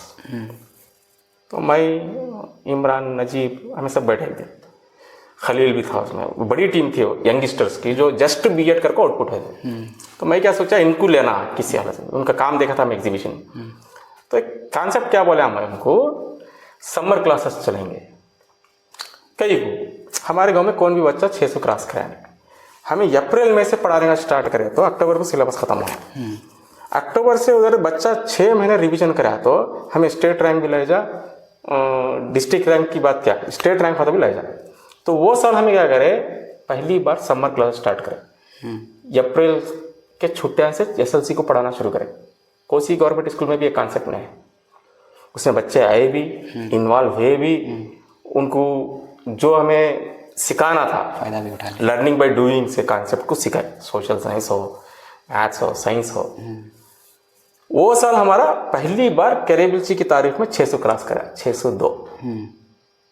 ये अचीवमेंट नहीं किया फिर अचीवमेंट। उसके बाद से 600 आज तक हमारे कहते हैं, इस साल हमारे 10 है 600। एक स्कूल से तुम्हें 10 600 के ऊपर दे रहे बोले तो वो 10 बच्चे जो आए हैं उनको मोटिवेट कौन करे, हमारी लैब करी, एग्जीबिशंस करे, स्कूल के साथ इन्वॉल्वमेंट करे, नाइट क्लासेस करे, संडे क्लासेस। जब टीचर आको खुद उन्हें भूखा बैठ को रात के 11 तक पढ़ा रहा, बच्चे में मोटिवेशन आता। टीचर अपना घर बार छोड़ को संडे के दिन आगे पढ़ा रहा, बच्चे मोटिवेट होते। अप्रैल में की छुट्टियां, समर, उन्होंने फैमिली के साथ टूर जाने के बजाय टीचर आको अप्रैल में को अपने बच्चों के वास्ते कुर्बान करा, तो बच्चे मोटिवेट होते। तो बच्चे को पढ़ाते, सब पढ़ाते, 10 से 4-20 तक पढ़ाना, सब पढ़ाते। रिजल्ट कब आता, जब बच्चे मोटिवेट होते। अब बच्चे मोटिवेट कब होते हैं, जब टीचर सैक्रिफाइस करता, टीचर दिखाना हुआ मैं भी भूखा हूँ, तो बच्चे देखते हैं सर भूखे रोग को पढ़ा रहे, मैं की भूखा रोग पढ़ना है। एक जर्नी है, उसमें लैब एक पार्ट होता है। जो जिससे हमारे गांव को हमारी स्कूल की आइडेंटिटी मिली। जो स्कूल का एड्रेस हमें ये बोलना था गाँव में का, तो एडमिशन को गया था हमें, कहाँ है स्कूल, वो बोला था हाँ बैला हॉस्पिटल के पास है। आज ये स्कूल को बाहर से 150 बच्चे आ रहे, जो स्कूल को गांव के बच्चे एडमिशन होना नहीं चाहते थे, वो स्कूल को आज 150 बच्चा है की आ रही। उसमें हमारे संडे क्लासेस भी है, हमारे मॉर्निंग इवनिंग क्लासेस भी है, नाइट क्लासेस भी है, समर क्लासेस भी है, मैथ्स लैब भी है, हमारी रोबोटिक्स लैब भी है। ये सब होने की वजह से जो आउटपुट आया, रिजल्ट्स, जो हमारे बच्चे बाहर जाकर चमक रहे रिजल्ट्स में हो या एक्सप्लेनेशन में हो। अब साइंस एग्जीबिशन चलते हैं डिपार्टमेंट के, हमारे ताल्लुक में कंटिन्यूस ताल्लुक में फर्स्ट प्राइज हमारा है साइंस, डिस्ट्रिक्ट में हमें प्राइजेस लेकर आते हैं। ये सब अचीवमेंट्स रहने की वजह से सुना। फिर क्यों उस वक्त हुए के बाद भी एलिगेशंस लगते ना, उसके बाद वक्ता होने के बाद भी जब एलिगेशंस लगते तब एहसास क्या होता, गवर्नमेंट स्कूल्स में उत्ताज करना bill and bell. Shoaib sir कब तो रोएंगी? ये सवाल पर्सनल हुआ है ज़्यादा। रोई मैं लाइफ में कब रोई बताओ, मैं पर्सनल लाइफ जब मेरी बात करते हैं सेटिस्फैक्ट्री पर्सनल लाइफ, मेरी पर्सनल लाइफ बहुत अच्छी है, बीवी बच्चे माँ बाप, पर्सनली बहुत खुश हूँ और सेटिस्फैक्ट्री लाइफ। कभी इंसान को क्या होना, पर्सनल लाइफ अच्छी रहा, तो पर्सनल लाइफ में मेरे क्या भी प्रॉब्लम नहीं है। जब प्रोफेशनल लाइफ में आते हैं, फेम के साथ साथ तुम ना जितने मशहूर होते जाते हैं उतने दुश्मना होते हैं। जब तुम्हारे दुश्मना होते हैं, ये उसूल पर काम करूँ मैं, क्या एक उसूल पर काम करें, हमारी लैब में भी है। मैथ्स लैब के अंदर मुझे बहुत से लोग बोलते हैं, क्या बोलते हैं, मैथ्स लैब में तुम्हारी सब मैथमेटिशियंस की फ़ोटोज़ है, लेकिन फर्स्ट में एक हदीस है, उसके बाद अल्लामा इकबाल है। तो मुझे लोग बोलते हैं हदीस कहीं कुआं, अल्लामा इकबाल मैथ्स लैब में कहाँ से है। तो एक चीज़ जो है, सबसे पहले इंसान अपने अंदर की खुदी जो है सलाहियत जो है उसे तराशना, तो तराश को होने के बाद क्या करना, उसे कौम और मिल्लत के वास्ते क्या करना, कुर्बान करना। हदीस वहाँ क्या है, हम ये खासियत देते कहा तो मालूम होना नहीं, ये हदीस है। तो मेरे से गलती क्या हुई, जितना भी मैं करते गया स्कूल को, वो बताया नहीं मैं ये करूँ स्कूल को, ये दूँ मैं बोला ना, मैं एक कौन के एक शैडो में एक डोनर है जो कभी दिखाया नहीं। ये स्कूल को मैं मेरे पर्सनल पैकेट से जितने खर्च करे वो मैं दिखाया नहीं, कि दिखाया नहीं, हदीस है, सीधे हाथ से दे तो दावे हाथ को मालूम नहीं। हदीस पर अमल कराया मैं, लेकिन उससे दिक्कत भी क्या हुई, मुझे एलिगेशंस लगाने वाले को मौका मिला। जब तुम्हें इतना सब करने के बाद तुम्हें रात के 12 घंटे तक आ जा रही घर को एडमिशन के वास्ते, तुम्हारे खुद के पैसे डाल कर तुम्हें हैंड बिल्स बना कर मस्जिद के सामने खड़ रही, रात के 2 बजे हुई 3 बजे हुई, तुम्हें है ना ट्रैक्टर ले जाकर बैनर बन रही, स्कूल का एडवर्टाइजमेंट कर रही, ये स्कूल को बचाने के वास्ते। अब वो स्कूल में आकर सैलरी लेने के टीचर्स तुम्हारे ऊपर एलिगेशंस कर रहे हैं कि तुम्हें चोर करके बोला था, तब दुख होता भी, आंखें में पानी भी आती, अफसोस भी होता। लेकिन एक चीज़ क्या है, टोटल इसका क्या है, कौन भी तुम एलिगेशन कब करते हैं, 2 फैक्टर्स हो सकते हैं। एक, तुम्हें उसके बराबर नहीं हो सकते, मैं किसके तो भी एलिगेशंस लगा रहा हूँ बोले तो वजह क्या हो सकती है, मैं इसके बराबर की को नहीं पहुँच सकता, एक। या दूसरा ये हो सकता कि जेलसी, हसद, इसलिए मिन शर्री हासिदिन इज़ा हसद है। लेकिन दुख होता, दुख भी होता, वो वक्त पर जो बीतती, वो हमारी तन्हाई में जो हमें महसूस करती हूँ, वो मैं और मेरी तन्हाई जानती, वो कितना फेस करूँ मैं उस चीज़ को। एक टाइम में मैं भी देखे सर का एक ज़रे नाइट्स तुम्हें नींद करे ने, वो टाइम क्या करते थे? हाँ वही मैं बोला ना, मैं और मेरी तन्हाई जानती हो, वो जो वक्त मेरे से गुजरा, यू कांट डिस्क्राइब। नहीं, वो डिस्क्राइब नहीं कर सकता मैं। वो डिस्क्राइब करत क्या होता, मेरा वीक पॉइंट भी मालूम होता, लेकिन वीक पॉइंट क्या, मैं उतना कमज़ोर हुआ था, बोलो मैं साइकेट्रिस्ट को दिखाना पड़ा, मेरी फैमिली डिस्टर्ब हुई, मेरी वजह से एक हादिसा है, वो बात आ गई, 2-3 बार सवाल जो आ रहा हो वो सवाल में मुझे सबसे ज़्यादा दुख कब हुआ इस स्कूल में, एक तो मेरा वक्त गुजरा है इसमें। अगर मैं चाहता एमएससी और एक कर सकता था मैथमेटिक्स में, मैं प्राइवेट से में ऑफर्स थे वहाँ जा सकता था, या मैं ट्यूशन्स लेता था, बहुत पैसे कमा सकता था। तो मैं फेमस हुआ था ट्यूशन से इनिशियली। मैं ट्यूशन्स नहीं लिया, फ्री पढ़ाया है बच्चा को, मेरा खुद का पैसा भी डाला, वक्त भी दिया, जो कीमती चीज़। 25 से 40 ईयर्स ये पीरियड क्या होता है, बहुत इंपॉर्टेंट इंसान की ज़िंदगी में। ये एज में चुने सक्सेस अनसक्सेसफुल होने। तो मेरा अपॉइंटमेंट जब हुआ मेरी एज 25, अब 42 है। जो 25 से 40 ईयर्स का जो क्रूशियल टाइम रहता मेरी जवानी, वो मेरी जवानी है स्कूल को दिया मैं। मेरे घर में बच्चे सोए, मैं बोला ना रात के 2-3 बजे जाकर मैं बैनर्स बने, लैब बनाए, ये करे वो करे, ये पूरा प्रोसेस चला। चलने के बाद जब एलिगेशंस मेरे ऊपर आए, मुझे अफसोस कब हुआ बोले तो मेरा बच्चा, बड़ा बेटा निमोनिया से हॉस्पिटल में एडमिट है। फुल बारिश, सॉरी मानसून, अगस्त का महीना, अगस्त का महीना, फुल बारिश हुई। मेरी बीवी ले जाको, बड़ा बेटा 11 साल का, उसे हॉस्पिटल में लेकर आए। 3 साल का छोटा बच्चा, उसे देखने वाला कौन भी नहीं, घर में है। अपाहिज साला है वहाँ, जिसे 2 पाइन भी नहीं। अब उन्हें बच्चे को संभाल नहीं सकता, वो छोटे बच्चे को। मैं यहाँ रुकना ज़रूरी है कि वो दूसरे दिन मुझे क्या है, मेरे ऊपर जो एलिगेशन है, कंप्लेंट है, उसके बारे में मैं क्या करना, इंक्वायरी फेस करना। तो वो दिन मैं अपने आप को जो महसूस करा, वो पीरियड जो था, वो रात वो दिन में भूलने होता नहीं। दूसरे दिन क्या हुआ, फिर इंक्वायरी हुई, मैं फेस करा, वहाँ कैसा भी अरेंज करा। और मेरे माँ बाप को रात के 10 बजे को मैं कार करा को, और एक ड्राइवर हमारे भाई कुछ भेजा, उन्होंने रात के 3 बजे गए। लेकिन उतने टाइम के अंदर जो मेरा बच्चा हॉस्पिटल में जो सफ़र करा, छोटा बच्चा जो घर में सफ़र करा, बाद मेरे बूढ़े माँ बाप यहाँ से गए ना रात में जर्नी कर ले को, बारिश में, वो रात भूलने होता नहीं। दूसरे दिन मैं यहाँ को इंक्वायरी फेस कर रहा हूँ। इंक्वायरी फेस करते वक्त जो इंसिडेंट जो गुजरा, जो बर्ताव लोगों का था, वो प्रोफेशनल लाइफ में मेरी ज़िंदगी भर याद आता। कब रोती भी, वो एक महसूस भी होता है इतना कर को फ़ायदा क्या हुआ। लेकिन जो रिजल्ट बच्चे जो करते हैं ना, हमारे जो स्टूडेंट्स, हमारे वास्ते बूस्ट क्या, उससे वो जो पीरियड गुजरा, जब मेरी जो मेंटल हेल्थ थी वो साल, रात को डेली वोमिटिंग होते थे मुझे।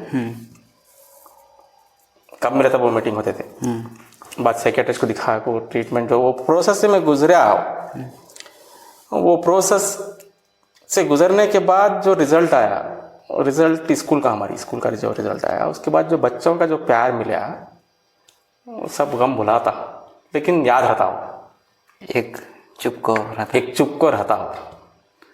Being a government school teacher, government की पॉलिसीज बदला के रहते हैं डेवलप करने के वास्ते। जब तक टीचर्स की विल नहीं रही तब तक डेवलप नहीं होते। और जब कौन तो भी एक टीचर उसमें से उठ को एक गवर्नमेंट स्कूल को बचाना करके जब उठता, उसके पीछे जब वो खुद स्टाफ या डिपार्टमेंट, उसका डिपार्टमेंट उसे जब सताता, उसके घर वाले उसे सताती, उसके वो घर वाले मतलब वो अपने घर डिपार्टमेंट, हमारा घर, स्टाफ घर, तो क्या एहसास होता है, गवर्नमेंट स्कूल हमारे की बर्बाद हो रही। उसका वजह क्या बोले तो खुद घर वाले, जो डिपार्टमेंट से तुम्हें क्या भी करो, जो डिपार्टमेंट से ऑफिसर्स रहती हैं, आती हैं, क्रेडिट लेती हैं, जाती हैं, हेडमास्टर्स रहती हैं, क्रेडिट लेती हैं, जाती हैं। जब तुम्हारा मुश्किल वक्त आता तब तुम्हें खुद फेस करना, उसे कौन भी साथ नहीं देता। तो गवर्नमेंट स्कूल बर्बाद होने की वजह, उसमें मेन वजह ये एक अंदर की पॉलिटिक्स, स्टाफ पॉलिटिक्स, फिर डिपार्टमेंट का रवैया, हार्ड वर्कर टीचर्स को। तो हमें क्या भी ज़रूरत नहीं थी गवर्नमेंट इंस्टीट्यूशन को 20 बच्चे से 400 बच्चे तक लेकर आना। रात को तुम्हें जा रही 3 बजे को बैनर बन रही, पोस्टर बन रही, मस्जिद के सामने खड़े को तुम्हें हैंड बिल्स बांट रहे हैं, या नाइट क्लासेस कर रहे हैं, तुम्हें 3-4 महीने अपनी फैमिली को फ़ोन करे वगैरह बैठ रही हैं, ये सब करने की क्या ज़रूरत है हमें? ये गवर्नमेंट इंस्टीट्यूशन को बचाने के वास्ते। तो गवर्नमेंट इंस्टीट्यूशन को बचाने के बाद जो गिफ्ट मिलता खुद डिपार्टमेंट की तरफ से या स्टाफ की तरफ से स्टूडेंट्स वो बहुत हर्ट करता। स्टूडेंट्स क्या, स्टूडेंट्स उन्हें आए ना, हमें पढ़े तो उन्होंने खुद ब खुद हमने शाबाशियाँ देती। स्टूडेंट्स आए ना टीचर का, तो वापस वो पीरियड से बाहर निकलने का वजह भी क्या नहीं कर रहे, तो स्टूडेंट्स रिजल्ट अच्छा आया, उस रिजल्ट अच्छा आने के बाद जो बच्चों का जो प्यार मिला वो चीज़ों को भुलाता, लेकिन ये एक सबक क्या देता, गवर्नमेंट स्कूल्स में कैसा रहना, वो एक सबक मिलता। ये पूरे इंसिडेंट से ओवरकम करे के बाद कैसा पॉजिटिव माइंडसेट कैसा है?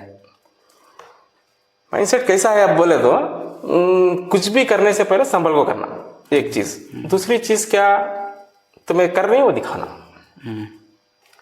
जो तुम्हें कर रही है वो नहीं दिखाए बोले तो तब भी चलेगी साथ से। हमें क्या करते हैं, ऊपर वाला जान रहा, स्टूडेंट बच्चे जान रही, बस इसका अजर हमने आखिरत में मिला तो बस ऐसे जानते हैं। लेकिन मेरा तजुर्बा क्या बोलता, तुम्हें सर्वाइव करना बोले तो गवर्नमेंट स्कूल्स में ये कहीं भी रहने, तुम्हें तुम्हारे प्रोफेशन में सर्वाइव होना बोले तो जो तुम्हें कर रही हो वो लोगों तक दिखाना, लोगों को दिखाना। जो दिखता है वो बिकता है, वो बिकता है, जो दिखता है वो बिकता है। इतना सभी बात करें, खाली यहाँ से स्टार्टिंग से एंडिंग लगा हुआ, हमें स्कूल लाइफ के बारे में बात करें सर। जरा पर्सनल लाइफ की तरफ ले को टाइम भी ब्लॉक होगा, एक्साइटमेंट डाली। और मैरिज कब है तुम्हारी, शादी कब हुई? शादी स्कूल में हुई नहीं थी। 2012। उसके इंसिडेंट्स, उसकी जर्नी कैसा धूमधाम हुई की? नहीं, शादी बहुत सिंपल रही। लव मैरिज की, अरेंज मैरिज की? ऐसा उसमें जब मीडिया में बात कर रही हैं तो झूठ बोला नहीं ना तुम्हारे सामने। अब इतना वक्त से सच बोलेंगे तो अब मैं झूठ बोला तो अब तक बोला बता वो भी झूठ करो समझते लोग। उसमें लव मैरिज मेरी क्या है, लव मैरिज। वो भी स्ट्रगल से हुई, सो स्ट्रगल से भी फर्स्ट मान रहे नहीं थे लोग घर में, सब मतलब हमारे घर में था, उनके घर में भी था, 1-2 अफराद नहीं मान रहे थे, उसके बाद मान लिया सब। 2012 में मैरिज हुई। लव मैरिज, उसमें इनकार करने का मैं क्या बोलता हूँ, तुम्हें लव मैरिज तो अरेंज मैरिज कर रही है तो भी उसमें लव रहना, तुम्हारी पसंद से नहीं हो रही तुम्हें बोले तो गलत। जिससे हमें एक कपड़े ले रही बोले तो हमें क्या करते हैं, दुकान में जाकर कपड़े ले रही 10 बार सोचते हैं, देखते हैं, ट्रायल रूम में जाकर पहन को देखते हैं। जब हमें एक हम सफ़र को चुन रही बोले तो हमारी पसंद से होना, लेकिन उसमें रजामंदी होना, सबकी माँ बाप भी रजामंद होना, एकदम रेबिलियन नेचर को नहीं जाना। मेरा एक्सपीरियंस जहाँ तक बोलता, सिर्फ हमें सोचना नहीं हो, लड़का लड़की हमें सोचना नहीं, हमारे से जो रिश्ता है माँ बाप को उनका भी सोचना, सोसाइटी का भी सोचना, गलत ख़त्म नहीं उठाना।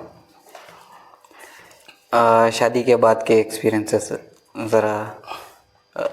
शादी के बाद एक्सपीरियंसेस बोल देना, हर कामयाब शख्स के पीछे एक औरत का हाथ होता, बीवी का हाथ है, बहुत सब्र वाली। एक बार क्या होता, मैं काम करते रहा तो एग्जीबिशंस का जो पीरियड होता है 1 महीना, जब हम एग्जीबिशंस करते हैं या नाइट क्लासेस जब चलती हैं हमारे 3 महीने, एक बार क्या होता 4 दिन 5 दिन तक बारिश नहीं होती, मतलब उनका फ़ोन उधर से आते रहता, मैं कट करते रहता। उसमें मैं मेरी बीवी को बहुत क्रेडिट देता हूँ। अकेली एक, उन्हें भी टीचर एक एकले रहती हैं 2 बच्चों के साथ, जितने भी प्रॉब्लम्स आती हैं वो उन्होंने खुद सॉल्व कर लेते हैं मेरे फ़ोन कट करने के बावजूद भी। तो मैं समझता हूँ क्रेडिट बीवी को भी जाना, जैसा मेरे पेरेंट्स हैं, जैसा हमारे अब्बा आते हैं हर दिन टिफ़िन लेकर सुबह को नाश्ते को उन्होंने खुद आते। अक्सर क्या होता है 9 बजे किस क्लास को आया तो बोले तो मैं नाश्ता करे रहता नहीं, होटल का खाना पकड़ता नहीं। तो हर दिन एक ग्रेटनेस क्या हमारे अब्बा का, जब से मैं स्कूल में ज्वाइन करी हूँ तब से 18 साल में, तब से हर दिन नाश्ता उन्होंने ला को देते हैं स्कूल में। ये लेट नाइट हुआ तो यहाँ से लग देते, लेट नाइट हुआ तो यहाँ से आ जाता स्कूल को। बाद बीवी, माँ बाप के बाद माँ और बाप, उसके बाद बीवी की कुर्बानियाँ हैं बहुत सारे। उसके बाद जब लव मैरिज करे तो भी choose a right partner. Love marriage मतलब अंधा नहीं रहना। तो आई थिंक उसमें मेरी चॉइस अच्छी रही। शादी हो को कितने साल हुए? अब 13 साल हुए। अब भी बोल रहा हूँ भाई चॉइस इज गुड। सर तुम ना कब तो भी ऐसा लगा कि मैं किसी तो भी गलत कर रहा हूँ करवा? मतलब फैमिली फैमिली हो। प्रोफेशनल लाइफ में मैं किसका भी नुकसान तो नहीं करा। प्रोफेशनल लाइफ में 18 साल भी एक चेक क्या रहा टेंशन, स्कूल डेवलप करना, हमारे गांव का नाम बाहर तक जाना, बाहर के लोग हमारी स्कूल को आकर देखना, हमारे बच्चों को जब उन्हें कनेक्ट होती बच्चों को वो अप्रिशिएट करना, यहाँ के टैलेंट को अप्रिशिएट करना, ये रहा है।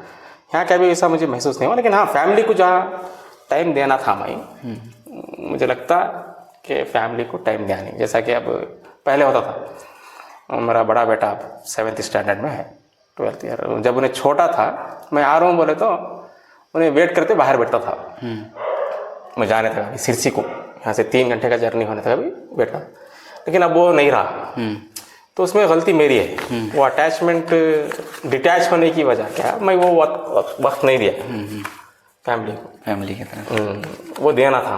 अगर ये इसमें कंटिन्यू करता गया बोले तो एक तरफ मैं करीब होते जा रहा हूँ, मतलब मेरी प्रोफेशनल लाइफ से, दूसरी तरफ फैमिली में फैमिली से दूर होते जा रहा हूँ। बॉन्ड कहाँ ना कहाँ वो वीक हो रहा, ऐसा लगा। और सर फाइनल एक क्वेश्चन कर ले, कोई एंड कर दलिए। सो हजरत के ऊपर क्या क्या एलिगेशन है, कहाँ की शारा हला का दुकान खोल लेंगे थे?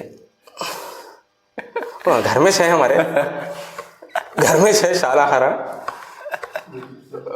सबको अवेलेबल है। मतलब तुम्हारे जैसे काबिल स्टूडेंट्स के वास्ते कब भी अवेलेबल है।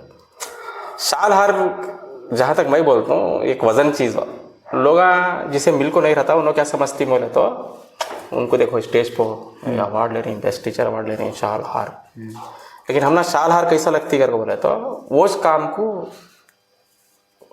कंटिन्यू करना, नहीं तो अब तक जो हमें काम करते हैं कि उसे और बेहतर अंदाज में करना। फिर इकबाल का एक बहुत अच्छा शेर है, हमाम कबूतर का भूखा नहीं मैं, फ़ख्तबाज की ज़िंदगी है जाहिदाना, परिंदों की दुनिया का दरवेश हूँ मैं कि शाही बनाता नहीं आशियाना। मतलब हमामा कबूतर का भूखा नहीं मैं। जो इंसान ज़्यादा शाल हार को आस करता है उसे बाद में मिलते नहीं। वो चीज़ कैसी, एक बहुत वजन चीज़, एक बार गले में डालने के बाद बहुत संभल कर रहना पड़ता। हमारा स्टेटमेंट तोला जाता, हमारे कदमों को देखा जाता, सोसाइटी में देखते हैं या हमारे प्रोफेशन से जुड़े हुए लोग देखते हैं, अब ठग गया कि वाह मिला ना ऐसे वाह बोलते, एक वजन चीज़ हो। हमारी स्टेज की तरफ से, ये वीडियो की तरफ से किसे तो थैंक्स बोलना चाहती हैं लाइफ के अंदर? थैंक्स बहुत जने बोलना, मतलब सबसे पहले अल्लाह का लाख लाख शुक्र कि मुझे इतना काबिल तो बनाया कि मैं कुछ ना कुछ नयापन करूँ। और वो जो नयापन मैं करता हूँ, जैसा बोला मैं ख्वाब बोल, लैब बनाना ख्वाब था, डिस्ट्रिक्ट टॉपर से स्टेट रैंक लगाना या एनएमएस लगाना, या हमारी रोबोटिक्स लैब होना, या मैथ्स लैब का मेरा कॉन्सेप्ट हो, ये सब ख्वाब हो। अभी ख्वाब सब पूरा होना बोले तो खुदा की हिकमत भी रहना, खुदा की हिकमत भी रही, इसका साथ भी रहा। और जो उसके बाद जो साथ रहा, शुक्रगुजार अगर मैं बनना बोले तो मेरे स्टूडेंट्स का स्पेशली, और स्टूडेंट्स के पेरेंट्स का। कहाँ भी देखो तो मैं, कौन से भी पेरेंट्स रात के 2 बजे तक बच्चा को स्कूल में छोड़ कर रहते नहीं, उनका भरोसा मेरे ऊपर। बच्चे रात के 2 बजे तक रहते भी फ़ोन आता नहीं था मुझे। ये लैब मैथ्स लैब बनाते वक्त मेरे स्टूडेंट्स थे, उसमें अदनान था, अमीन था, कैफ था, वो बच्चे वहाँ मेरे रूम में रहते थे। तो जो पेरेंट्स ट्रस्ट करके उनके बच्चे में भेजते थे ना, उनका शुक्रिया। जो बच्चे आते थे उनका शुक्रिया। फिर उसके बाद स्पेशली मैं जहाँ तक बोलता हूँ नजीब का, मेरी प्रोफेशनल लाइफ में उसका रोल बहुत ज़्यादा रहा, नजीब का। फिर उसके बाद इमरान का, ये 2 आए गेस्ट टीचर्स बहुत से हैं हमारे स्कूल, स्पेशली इनका दोनों का मैं शुक्रिया। फिर बोल रहा था बिलाल, रोबोटिक्स लैब का ख्वाब पूरा होता नहीं था बिलाल के बगैर। दूसरे जितने भी हमारे स्टूडेंट्स हैं, स्टूडेंट्स का सबका शुक्रिया अदा करना ये मौके पर। और यहाँ बोल को नहीं है, मुझे कहाँ भी डैस मिलना है, कहाँ भी स्टेज मिलना है, उसमें झिझकने का क्या भी नहीं है। लोग आते गए, कारवां बढ़ता गया। एक शख्स जो ख्वाब देखता है उसे पूरा उन्हें अकेला नहीं कर सकता, उसके पीछे टीम रहती है। लेकिन उसमें कौन क्या करना था उसका नाम आया था। कई बार हमें वो काम करते रहते नहीं, लेकिन हम ना क्रेडिट मिलते रहता, हमारे साथ रहते ना, उन्होंने करे रहते वो काम। वो एक बार तब भी ये अफसोस होता, ये क्या कि एक काम हुआ, उसे बहुत अप्रिशिएट कर रही सोसाइटी में, मतलब हमारे स्कूल में क्या कि एक काम हुआ, उसे लोग अप्रिशिएट कर रहे, उसमें मेरा रोल ही नहीं किया, लेकिन लोग मंजे दिखा रहे हैं, इनेश करा, तब अफसोस होता। सर शुक्रिया तुम्हारा, मुझे इतना टाइम दिया। नेक्स्ट एक पॉडकास्ट करेंगे हमें, उसके अंदर तुम स्पेसिफिक टॉपिक्स हमें चुनती। अगर तुमना को सा तो भी टॉपिक अच्छा रहा तो सुहेब सर के रिगार्डिंग तुम्हें क्या तो भी सुहेब सर को क्वेश्चंस करना चाहती तो नीचे कमेंट करो। सुहेब सर को नेक्स्ट इंटरव्यू के अंदर उनको और पॉडकास्ट करेंगे थे और सतेंगे थे उनको। तुम्हारा क्या तो टॉपिक रहा तो कमेंट करो, उसे नेक्स्ट इंटरव्यू के अंदर कवर करने की कोशिश करेंगे। शुक्रिया सर। इब्तिदाए इश्क है रोता है का, आगे आगे देखिए होता है क्या।